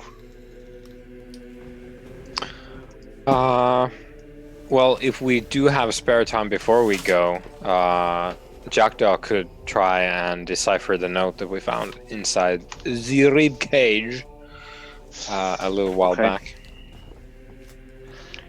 But given that it was not in a language that we could figure out, maybe it's a cipher, maybe it's an unknown language, and that might be a whole thing. I wonder, is it worth trying the mushroom? Yeah, I guess it's worth a shot.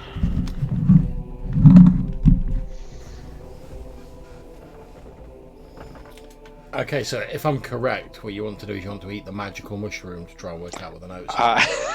Yeah, it's like how to read, eat mushrooms. Is it, as far as we understand, is it possible to like get the mushrooms benefits if you like use a bit of it, but like not the entire thing? Like, can you slice off parts? You have no idea. Cool. Well, what is our preference here? I'm willing to take the mushroom and try to read the cipher and other stuff that if we need anything read. I would like to try and eat half of it, save half later. If the mushroom works, then we'll have another use. If it doesn't, I'll eat the rest of it as well. Yep. Why don't we start off with like an 8 and then work our way up to, rather than starting with half. Very good. Very frugal. Very, very monastic. I commend you. And I guess, would we know anything about? Probably not. But whether we would know anything about if there was some way to extend it. Do we know anything about extending mushrooms, or there was some talk about turning them into a tea? Is that something that we would be able to do, and do we think that we would stretch it that way? There's certainly making it into a tea would be fairly easy. You just like steep it in water, so that's not a difficult thing to do. Okay. Obviously, So- say you don't know what effect that would have on the potency of it, because Yeah. If we made a brew out of it, we could maybe store it and like have a bunch of the stuff. But then what does it do? Like, we don't know that. I guess if we want to get the whole thing with maximum volume, I guess we just use the thing as it is. Because if we make a pot of mushroom tea, we could like have a couple of jars of that. But so, do we want to gamble on mushroom tea that may be potable and may not be as potent, or do we want to just go full mushroom?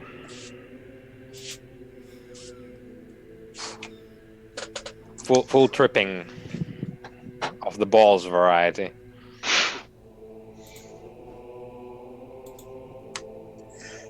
Well, we don't know anything about preparing mushrooms, steeping them, drying them, or whatever. So we'd either have to find someone who could help us, or perhaps we just bite the bullet and bite the mushroom, and you try it out, Jackdaw.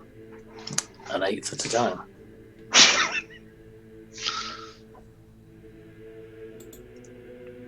Friar, Just try any opinions? No, I guess What would Gale do? take my sword. Well, I guess Oh, his sword. I have an idea. Well, his sword, yeah. I have an idea. I can cast, hang on, a spell that I've never heard of before that's quite bizarre, but it is called Augury. Right, and let me read out what it says. So basically what I can do is, after I cast the spell,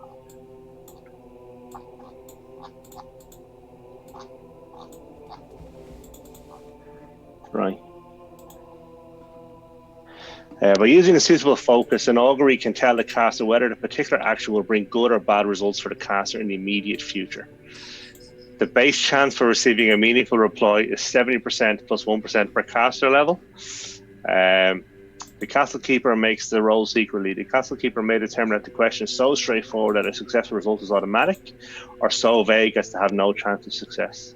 If the augury succeeds, the caster gets one of 4 results. 1 wheel will bring bad results, 2 woe for bad results, wheel and woe for both. Sorry, wheel is bring good results, woe is bad results, wheel and woe for both, or nothing. The actions don't have to be especially good or bad. Okay. So I will cast that, and then I will think about whether making it into a tea is good or bad. Okay, remind me again what the results would be, sorry. So basically, it's good, bad, good and bad, or no result. Good. Okay. So I think we should make it into a tea. So yeah, so as you call on the power of Gale to reveal the strands of fate to you, you gaze down at this mushroom and you're like, come on, Gale, tell me about this tea. You've taken the sword. I just need a window. You as you're sort of looking down at it for a few moments, the clouds appear to part, and a sort of single like stray beam of sunlight shines down and appears to like land directly on the mushroom.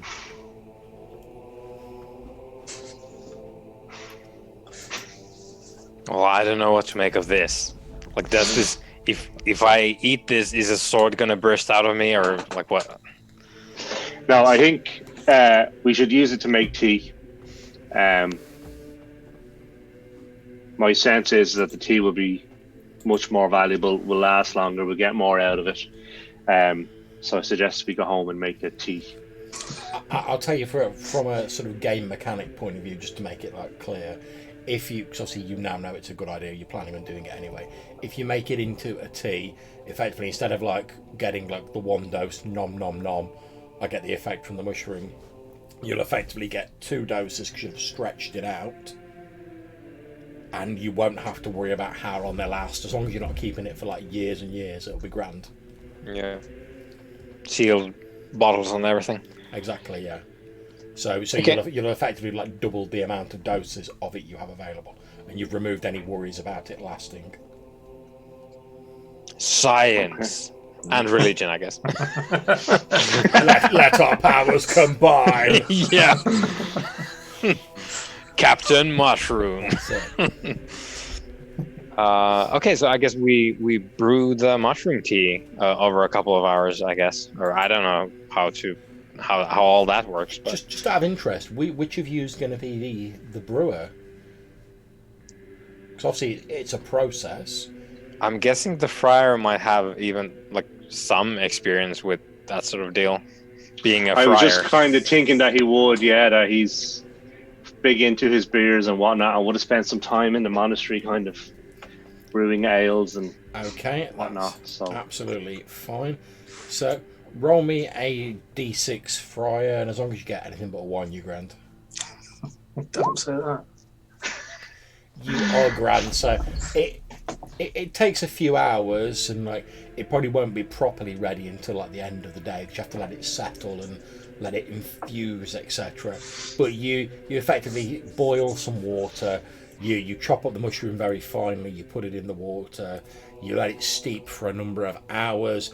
The water turns a sort of ruddy, reddy, orangey colour like the cap of the mushroom.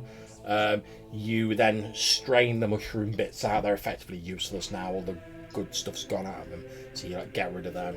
And you've got these 2. I'm presuming you like decant it into like vials. Effectively, you've got these 2 little like vials of this orangey mushroom tea.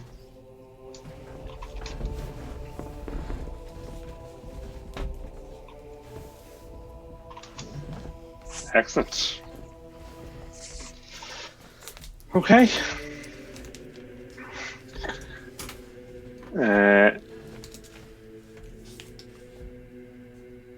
So I think, assuming that's the end of Wednesday, I would like to spend Thursday writing a scroll with my permanent ink. Mm-hmm. And I guess then on Friday, I'd be hoping that we would have some news on the Slavic. Okay. Let me make a roll. Okay, so on the second day, you're about your business. You're writing scrolls and whatnot in your digs when there's a knock on the door.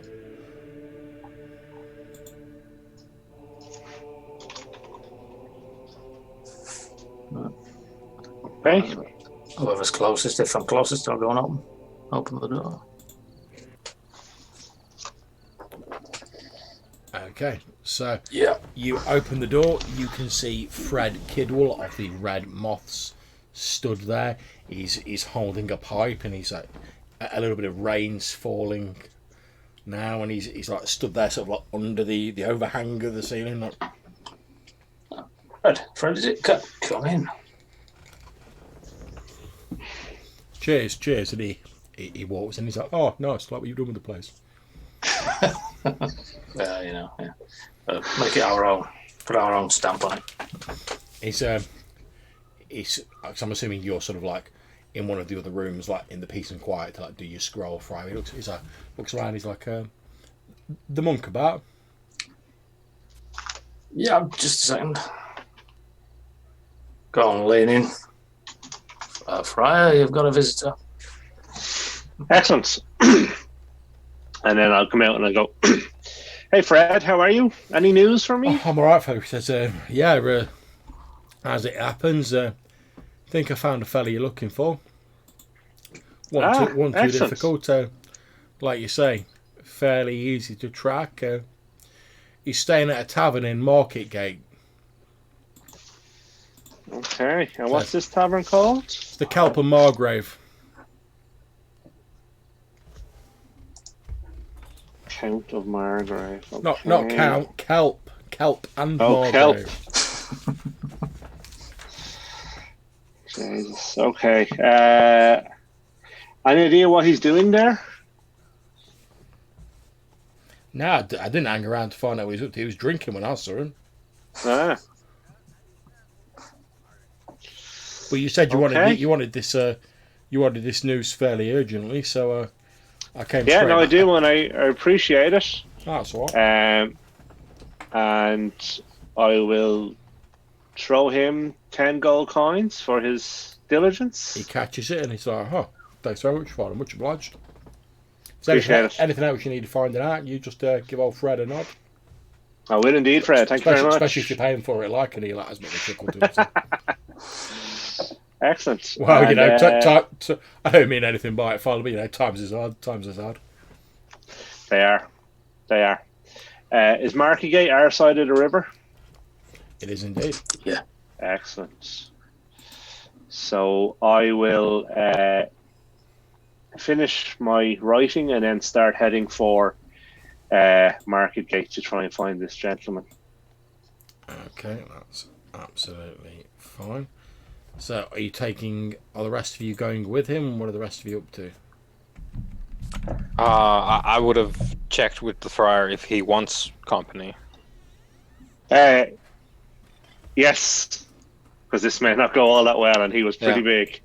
Yeah, so I'll shadow him then. Yeah, I'll go. I'm just finishing a little note of my own. Yeah. Okay, that's absolutely fine. So you guys are all heading to Market Gate. It's a couple of wards over from Bishopsgate, and as you start heading towards it, you can see rows. You move from Bishopsgate through Messon Ward, which, as you know, is a sort of like the craft district of London. And as you start heading into Market Gate, you start seeing less of these sort of like specialist like craft shops, and more your sort of like your general sort of like merchandise vendors. As you start moving in, you see lots and lots of shops. It looks like it must have like must have been doing like a fairly healthy business up until recently. But as you're walking down effectively like the high street of the ward, you can see loads of the shops have got like closed signs. There's a few with like red X's like daubed on the doors. The streets, like most of the wards now, seem to be quite deserted. You can just hear like the odd sort of like horse clopping about, the occasional bit of whispered conversation from nearby. The odd sort of like furtive small groups of people gathered on street corners. But the normal sort of hustle and bustle of what was once like a fairly busy sort of trading district appears to have largely fled. The streets are pretty much deserted. Okay. So I guess we'll just walk through until we find the tavern.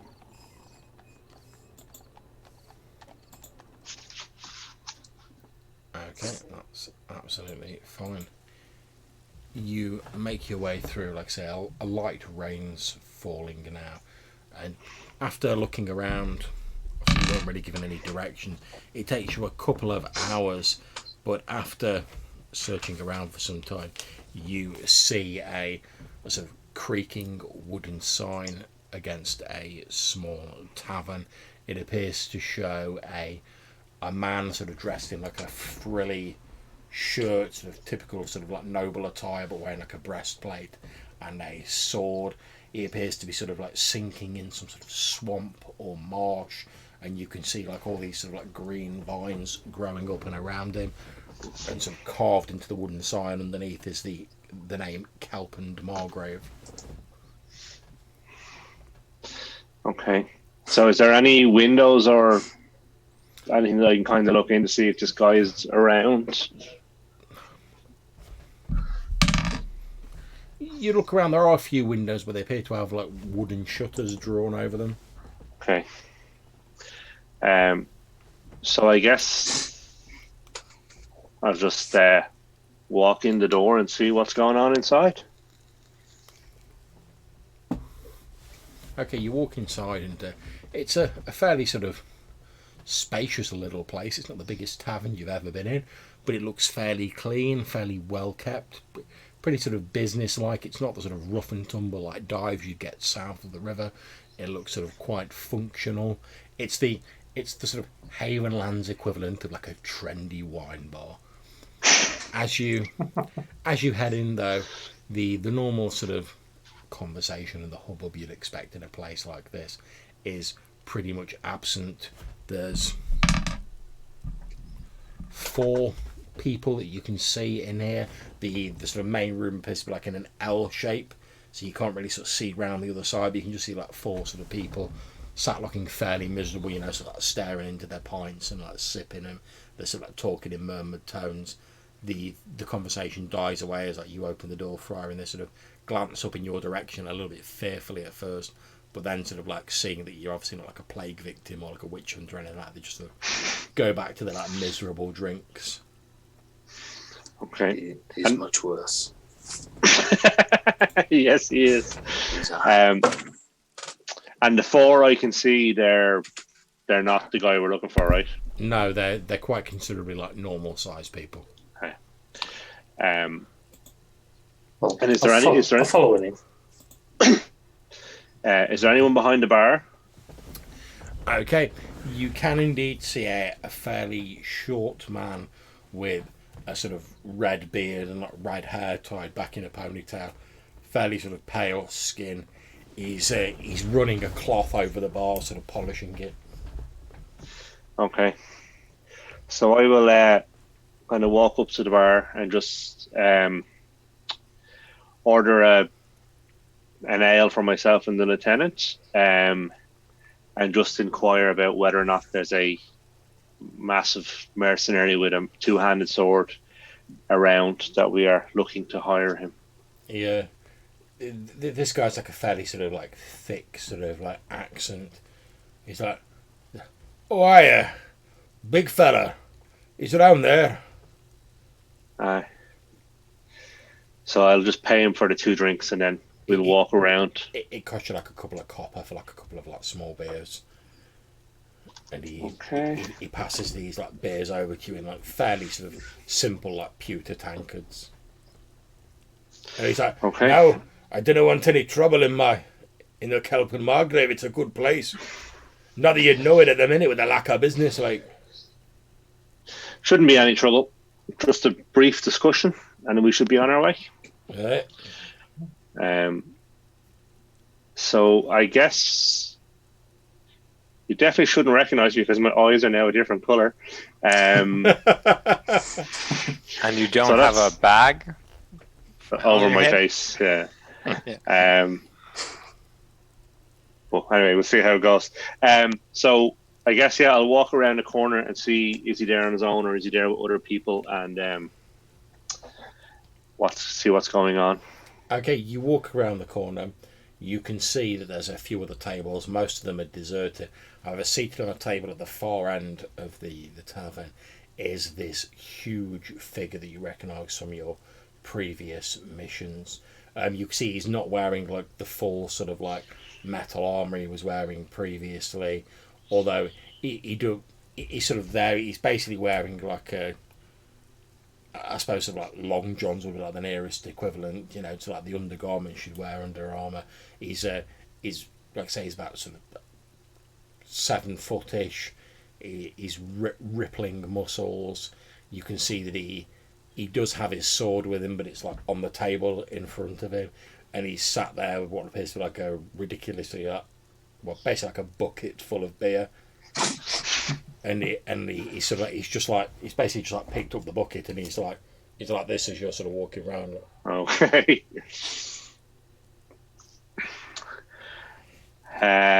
And is there anyone at the table with him, or is he just on his own? He just appears to be sat there on his own. Okay. And the lieutenant has Pidgin Slavic. Did we say that? Yeah, I understand a bit of Carpathia. Yeah, you can make yourself sort of understood for the basics, but you're not going to be having like a deep and meaningful philosophical conversation. You've got you've got the sort of like the school version of like Slavic, enough to like sort of say like, how much is that? How much does that cost? We're going to attack that. What's going on here? That sort of thing. Simple sentences. Okay.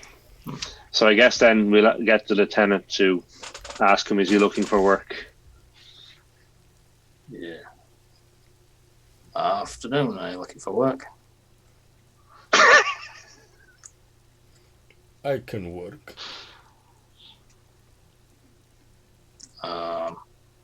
We are looking to hire. What work you give? What work do we give Freya? Obviously, this is all in Slavic, but I'm translating it as you would understand it. He's probably actually saying it a bit more eloquently than that, but this is the bit you're getting. Sure. Sword work and protection. Yeah. We need you to use your sword and sort of a bit of fighting. Protection for Freya. I can fight. Good. Who you want to protect? The Freya, my friend. How many coins you pay me? Yeah, he's asking for some wages. How much can we afford to give him?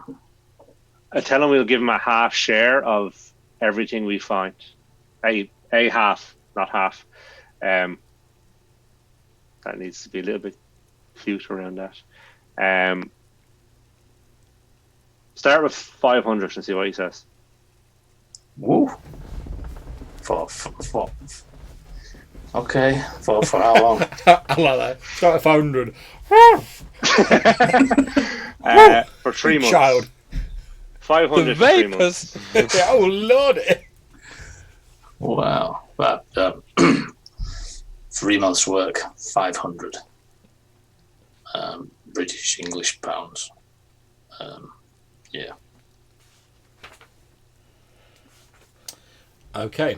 At this point, I'm going to ask, since you're effectively doing the hiring, Lieutenant, since you're the one who understands a bit. Okay. Charisma, by any chance? So you get to add your charisma modifier. You also get to add +4 because you're paying him like well over the odds for a mercenary. And so +5. So +5 plus your charisma modifier, and you add that to 3d6. Because you're offering him long-term service and like a lot of money. Right. Well, I get -1 for my charisma. So Okay, I'll just roll a 3d6 and then we'll work it out from there. Oh, Jesus. Wow, 3 ones. That was good. Okay, 3 ones plus 3 ones 4, plus isn't it, in total? 4. Okay. What's that, 7 total? Okay, how much did you offer him? What was it, 500? 500, yeah. Okay, he goes, I want 1,000. Bring on sword for 1,000.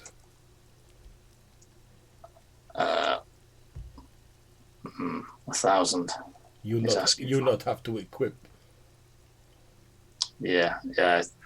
He says, we don't have to equip him, Father, so he'll do it for 1,000 and provide his own weapons and armour. Um, Sounds like a lot. 750. 750. It does. 750. 750. And we'll buy you another bucket of beer. 900, 2 buckets.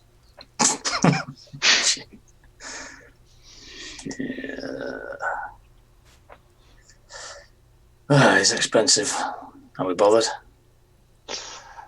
I am. Yeah, Okay. I do.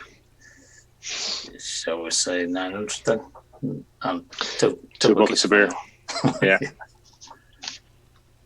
Done. Done. Good. Starting now. 2 buckets and money first. Yeah. Partner. Oh. So we buy him 2 buckets of beer. I will give him one of the diamonds that we found, or that we were given. That's worth 450 or 350, whatever it is. Yeah. And tell him that he'll get the rest when he joins us on the ship Sunday tide. He looks at the diamond and then he like tucks it away and he's like jerking. And he's like, "It's good." And he drains one of the buckets of beer in like a wanner and like slaps it back down on the table. Okay. Till Sunday then. What time you want for meat?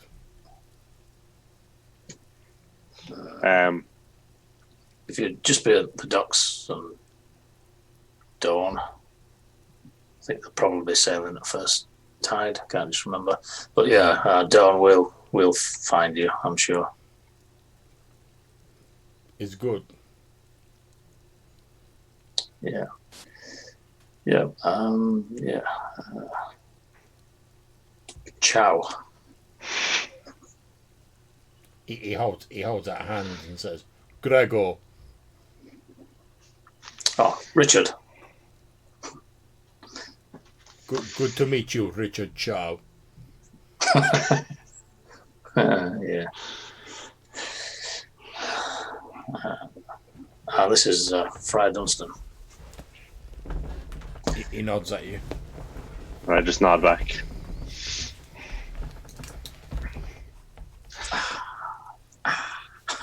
He's got a fair grip on him.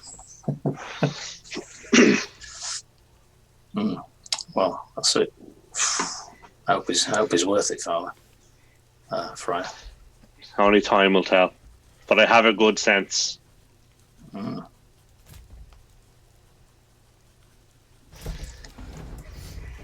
I am loving the methodology of just like anyone we can defeat, we defeat them. Anyone who like kicks the shit out of us, we hire them. Yeah, that's the only way. I like the logic. Yeah. Yeah. Yeah. We have an awful lot of aggro in our future, so we need some heavy hitters in our back pocket. I'm waiting for when we recruit the Witch Hammer. Well, we have something in common now that the sword has forsaken both of us. Yeah, you both of you have fallen from grace, I guess. Yeah. I did say the sword would move on. I don't know that it's fallen from grace. No, obviously not, because you're all galed up. Yeah. Yep. We'll see. And so is Malorburn. So like we can start on that common ground when it comes to it. Yeah. Okay, so guys, before we wrap up, we're going to fast forward a few days. So we're going to Sunday, which, like as you all rightly said, is going to be sort of first tide at like dawn that the ships are sailing. Now, obviously, you've got like sort of like 3 and a bit days between that. Is there anything like particularly you wish to do so that we can quickly go through? Yeah, there was one thing I wanted to do. I want to drop off a note in the underworld, in the Underdark. if possible. It's certainly possible. What does your note say? It's made reference to it on the Facebook page. It's basically telling my good lady that I'll be out. I'm going abroad. I think I said I'm going abroad for a while, and upon my return, I shall be coming down to speak with her and her guardian. My intention was to put it in a scroll case on a lanyard or something, go down, see if I can find a Gorman soldier and just put it over his head or fasten it to his armour in some way without killing him. And hopefully not taking much damage myself and then scarpering back up top. I tell you what, roll me a d4. Right.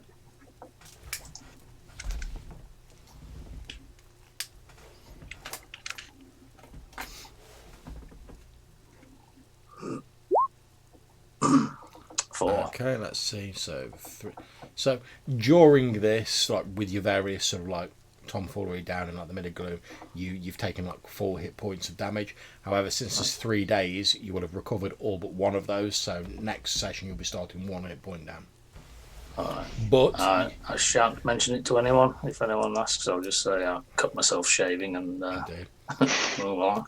You are, however, successful. So like you basically like fend off this like attacking like undead Gorman soldier, and when he sort of lunges for you, you actually like deliberately like let him like slice you and take the blow, and you like stick your scroll case like down through the top of his rib cage. And then you pretty much like boot him away from you, and while he's like reassembling himself, you cheese it. Yeah. Hopefully that should get to its recipient, if I'm lucky. Okay. So, is there anything anyone else wants to do? I assume I'd have just picked up a replacement sword. Yeah, that's fine. But other than that, I'll spend the 3 days writing more scrolls for the journey. I will be taking 1 dose of Le Mushroom and tripping balls and reading strange writings. Okay, that's fine. So I presume you're looking at the ribcage note. Yeah. Okay, so you drink 1 of your doses of the mushroom tea, meaning you've got 1 remaining. As you look at the note, it's not as though the strange lettering on it actually changes. It's just a case of like the meaning behind it becomes plain to you. Mm-hmm. And the note says, "Our search continues. Information from the Black Library reveals that the prophecy may soon come to pass. One of royal blood who has passed through the gates of death but has not died.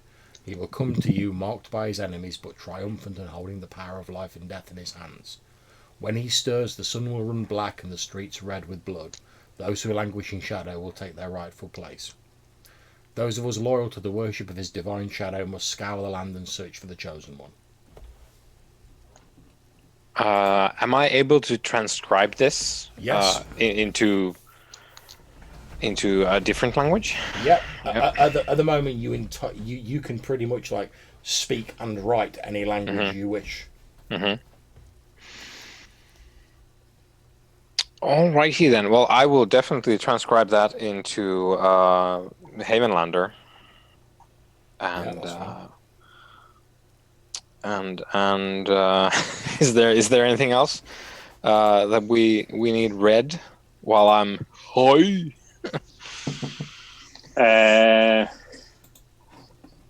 No, I don't think so.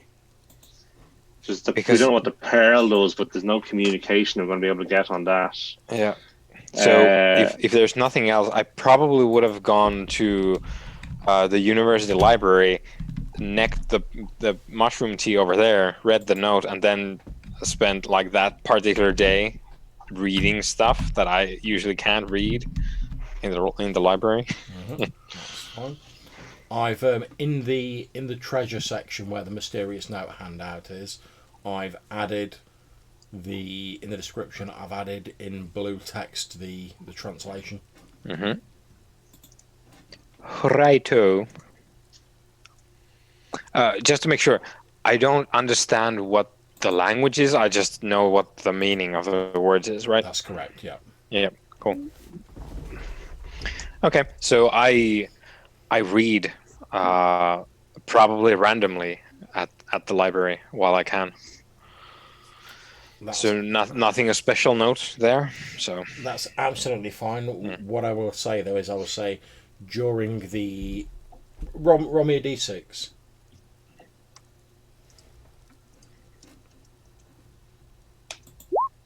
Tres. Okay, so what I'm going to say is and like note this on your carrot cheeks. I probably will forget. Mm-hmm. From now, you have effectively when you come across like things that you want to know about. I'm going to say at 3 points you can declare, "Oh, I've read something about this when I was like tripping balls on mushroom tea and I was reading in the library."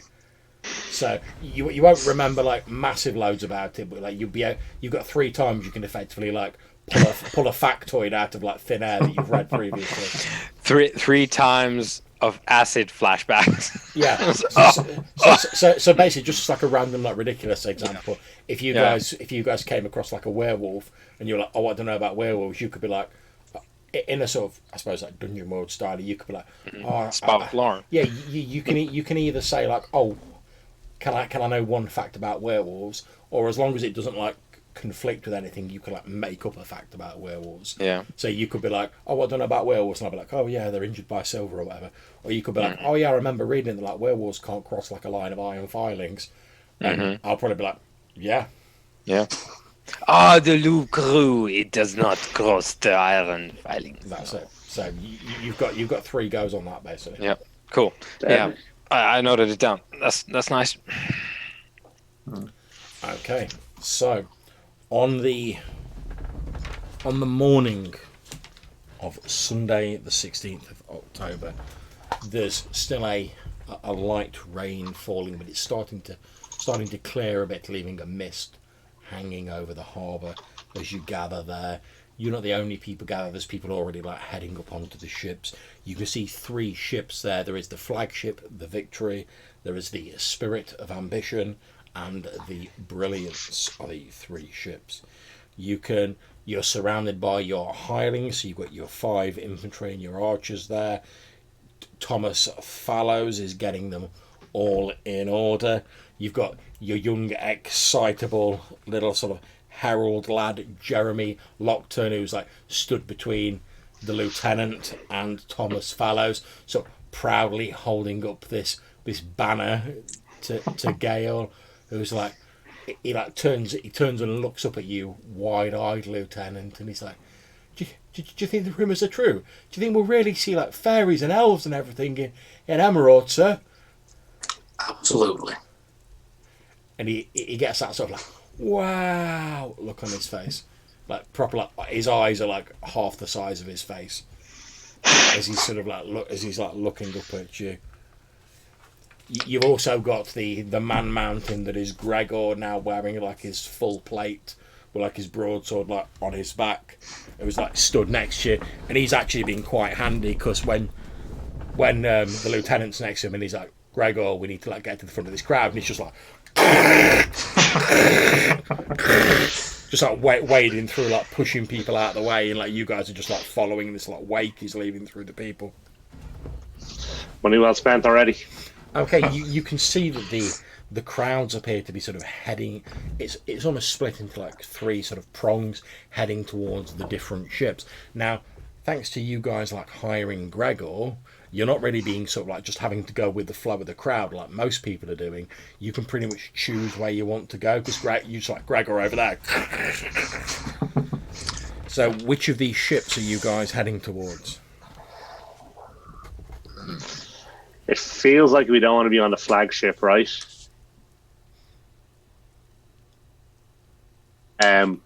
We don't particularly like posh lords and whatnot. Let's go for that. What was the last one called? It's something like Brilliance. There's the Victory, which is a flagship, the Spirit of Ambition, and the Brilliance. The Brilliance. That sounds like our cup of tea.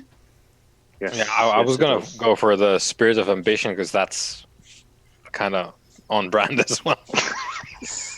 I'll take a coin out of my pocket and flip it.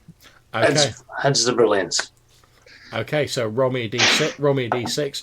If you get an odds, it's the brilliance. If you get an even, it's spirit of ambition. Oh, I'll roll 3d6, shall I? Oh, That first one. That's a bag of coins. Just throws coins up into the air. Rain. It's a They 4. call me Daddy Pound.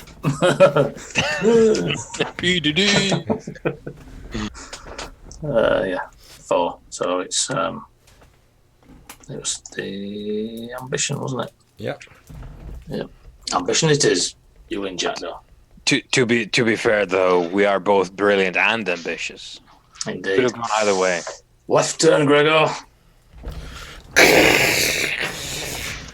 And he just sort of wades through the crowd, like pushing people out of the way. Occasionally he's like, move! And just sort of like wades his way through the crowd. Like, he doesn't really have to wade that hard because people are just like, oh, he's like 7 foot and not wearing plate armor and has a giant broadsword on his back. Yeah, we'll get out of the way. And I'm a peasant. Yeah, exactly. so- Yeah, I'm just a peasant who's hoping to like get lucky and maybe like make it rich on this, or at least, or just get away from the plague. Oh, there's a giant behind me. I think I left the gas on at home. yeah. But yeah, okay. So you guys soon find yourself in front of the spirit of ambition. This white-sailed, 3-sailed trireme that is sat in the harbour, moored to the harbour. You can see people are filing on board. There are crates, barrels, provisions, etc. on the deck. There's people sort of carrying them below deck. There's a whole air of frenetic activity about the place as they're sort of getting ready to move. You can see there's a man stood on the deck. He's wearing a large hat with a white feather coming out of it. He has like a bit of a sort of cape motif going on. If you imagine like one of like the Three Musketeers, he looks a little bit like one of them. And he stood there with like 1 foot up on a barrel, sort of arms folded across his chest. He's got like a little rapier hanging at his side. Got a big like beaming smile on his face. As you guys are heading up the gangplank, who's going first? I think the friar will. Yeah. Okay. So as you walk up the gangplank, Friar, the man turns to look at you and he says, more brave souls for the crew. Good. Get yourselves on board. Stow your gear below. We will. Thank you very much. He looks at you and says, I'm Captain Farrington. This here's my first mate, Cartwright. And he gestures towards a slightly more sort of normally dressed sailor who's stood next to him, who just sort of like nods at you. Well met. I am Friar Dunstan, captain of the Knights of Gale, and these are my men. He says, Knights of Gale, eh? Never heard of you. But you're welcome on board anyway. Thank you very much. No, not at all. The more the merrier. Will it be a long journey? He says, will it be a long journey? Well, that rather depends on whether Lady Luck favours us with the winds. I reckon if we've got a good headwind and we make good time, should take us a little over a month. At which point the first mate leans towards him and he's like, yeah, I reckon about 42 days, Captain. He's like, yes, that's what I said, Cartwright. A little over a month. That's, of course, assuming we don't have to break out the oars. That could slow us down a little bit. We have to go to full wear on oars, I reckon about 2 months. 56 days, sir. That's what I said, Cartwright, about 2 months. Okay. But never fear with Sir Francis leading us from the Victory, we'll soon be on the green and lush shores of Emerald. And with any luck we can bring back the cure and fame and glory will be ours. I look forward to it. Indeed. So, as you're saying that, sort of like Gregor just sort of like walks up the gangplank, which creaks ominously as he like walks up it. He's like, "Ye gods, who's this mountain of a man?" This is Gregor. He is one of our sergeants. Well, I'm sure he'll come in handy. That is certainly the plan. Well, we've no time for shirkers or passengers on this ship. Get your gear stowed below. Cartwright will show you the ropes. We need to get everything ship shape. So Francis wants to set off as soon as we can. As soon as we get to high tide, we sail off for glory. Okay, so I'll just nod to Cartwright, and then I guess we'll go and stow our gear. Yeah, he nods you, and he actually takes you below deck. You can see it's fairly cramped conditions, like a lot of these sort of ships below deck. It's pretty much like hammocks and like bunks, and basically Cartwright's like, yeah, anywhere you can find to like stick your gear down. He's like, I'm afraid space is a bit minimal with the amount of people we've got on board. Every bit of space has been used for provisions. And you can see like a couple of people who are already sort of like, obviously sort of slightly more like hardened sailors, or have been like working overnight and are like getting a bit of shut eye. You see some of them actually like just like lying on top of like bags of provisions and stuff, because like it's the only room they've got to like lie down and stretch their legs out in. He's like, yeah, don't worry about the safety of your stuff. He's like, anyone tries nicking from the crew, well, they'll have me to deal with. He says, but like I say, Okay. Space is at a premium. So before we get more people on, I'd get yourself bunked down. We'll take you up on deck. We'll show you the ropes and like the general workings of the ship, and once that's done, we'll put you to a turn for a few hours, and then get a bit of shut eye once we're underway. Perfect. Okay. So you guys stow your gear, and like I say, it's beyond cramped below deck, because they said they're going to be going for like 2 months. They've got to have like enough like salted meat and like potable water and stuff like that on board. So like, every like spare ounce of space is crammed with as much provisions as they can. So people are like sitting on top of barrels, they're like sleeping on like sacks of grain and salted meats and stuff like that. Pretty much you're either stepping over provisions or over people when you're below deck, and you've got a feeling that like as this trip goes on, it's going to get pretty fucking ripe below deck. Because sailors aren't exactly known for their cleanliness, and there's you would know this, guys, because you're friar, lieutenant, you're educated man, and Jackdaw, you've got common sense. I might be educated. Who knows? Exactly, yeah. But you know that like food, even well preserved food, goes off.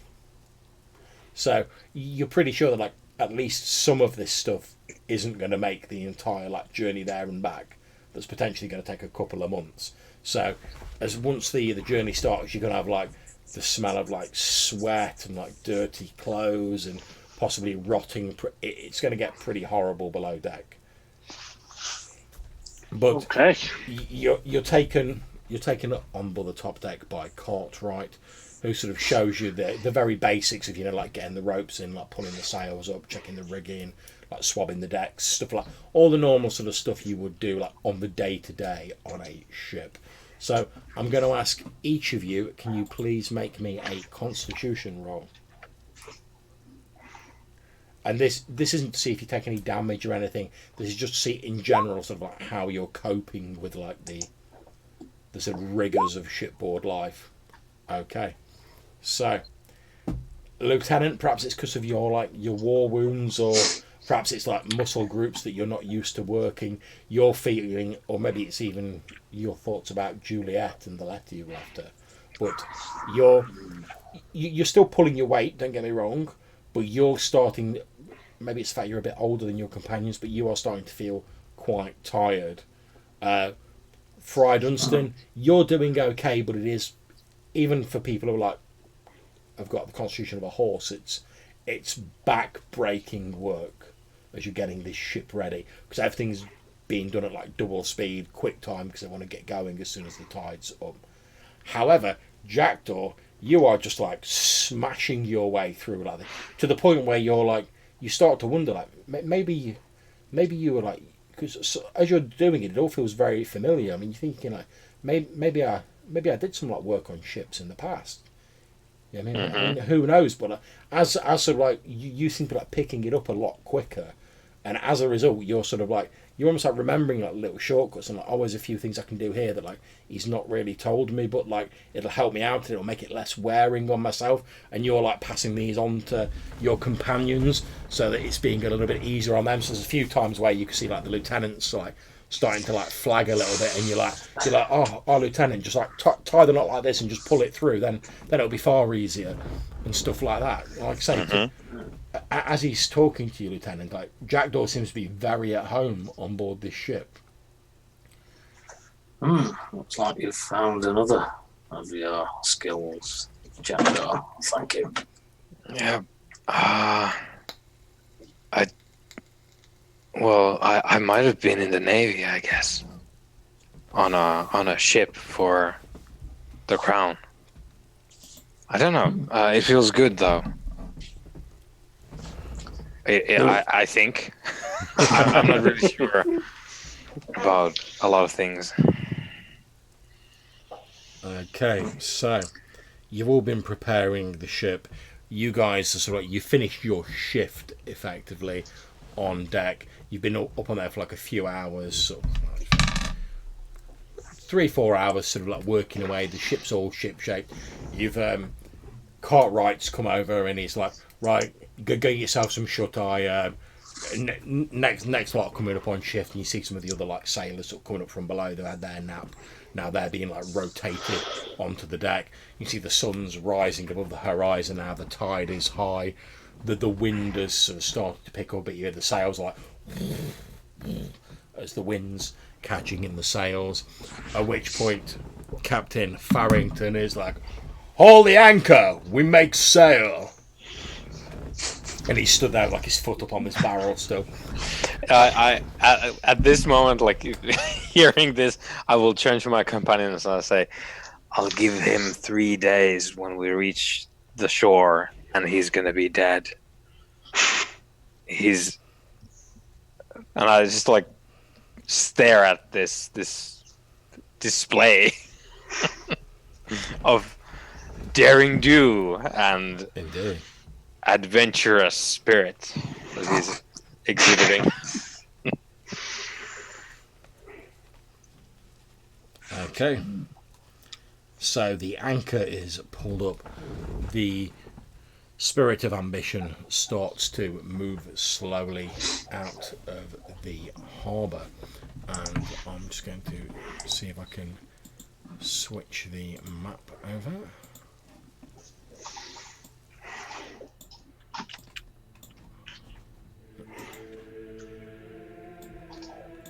Or rather, I would if my mouse was working properly at the minute, but just try refreshing that, see if that helps.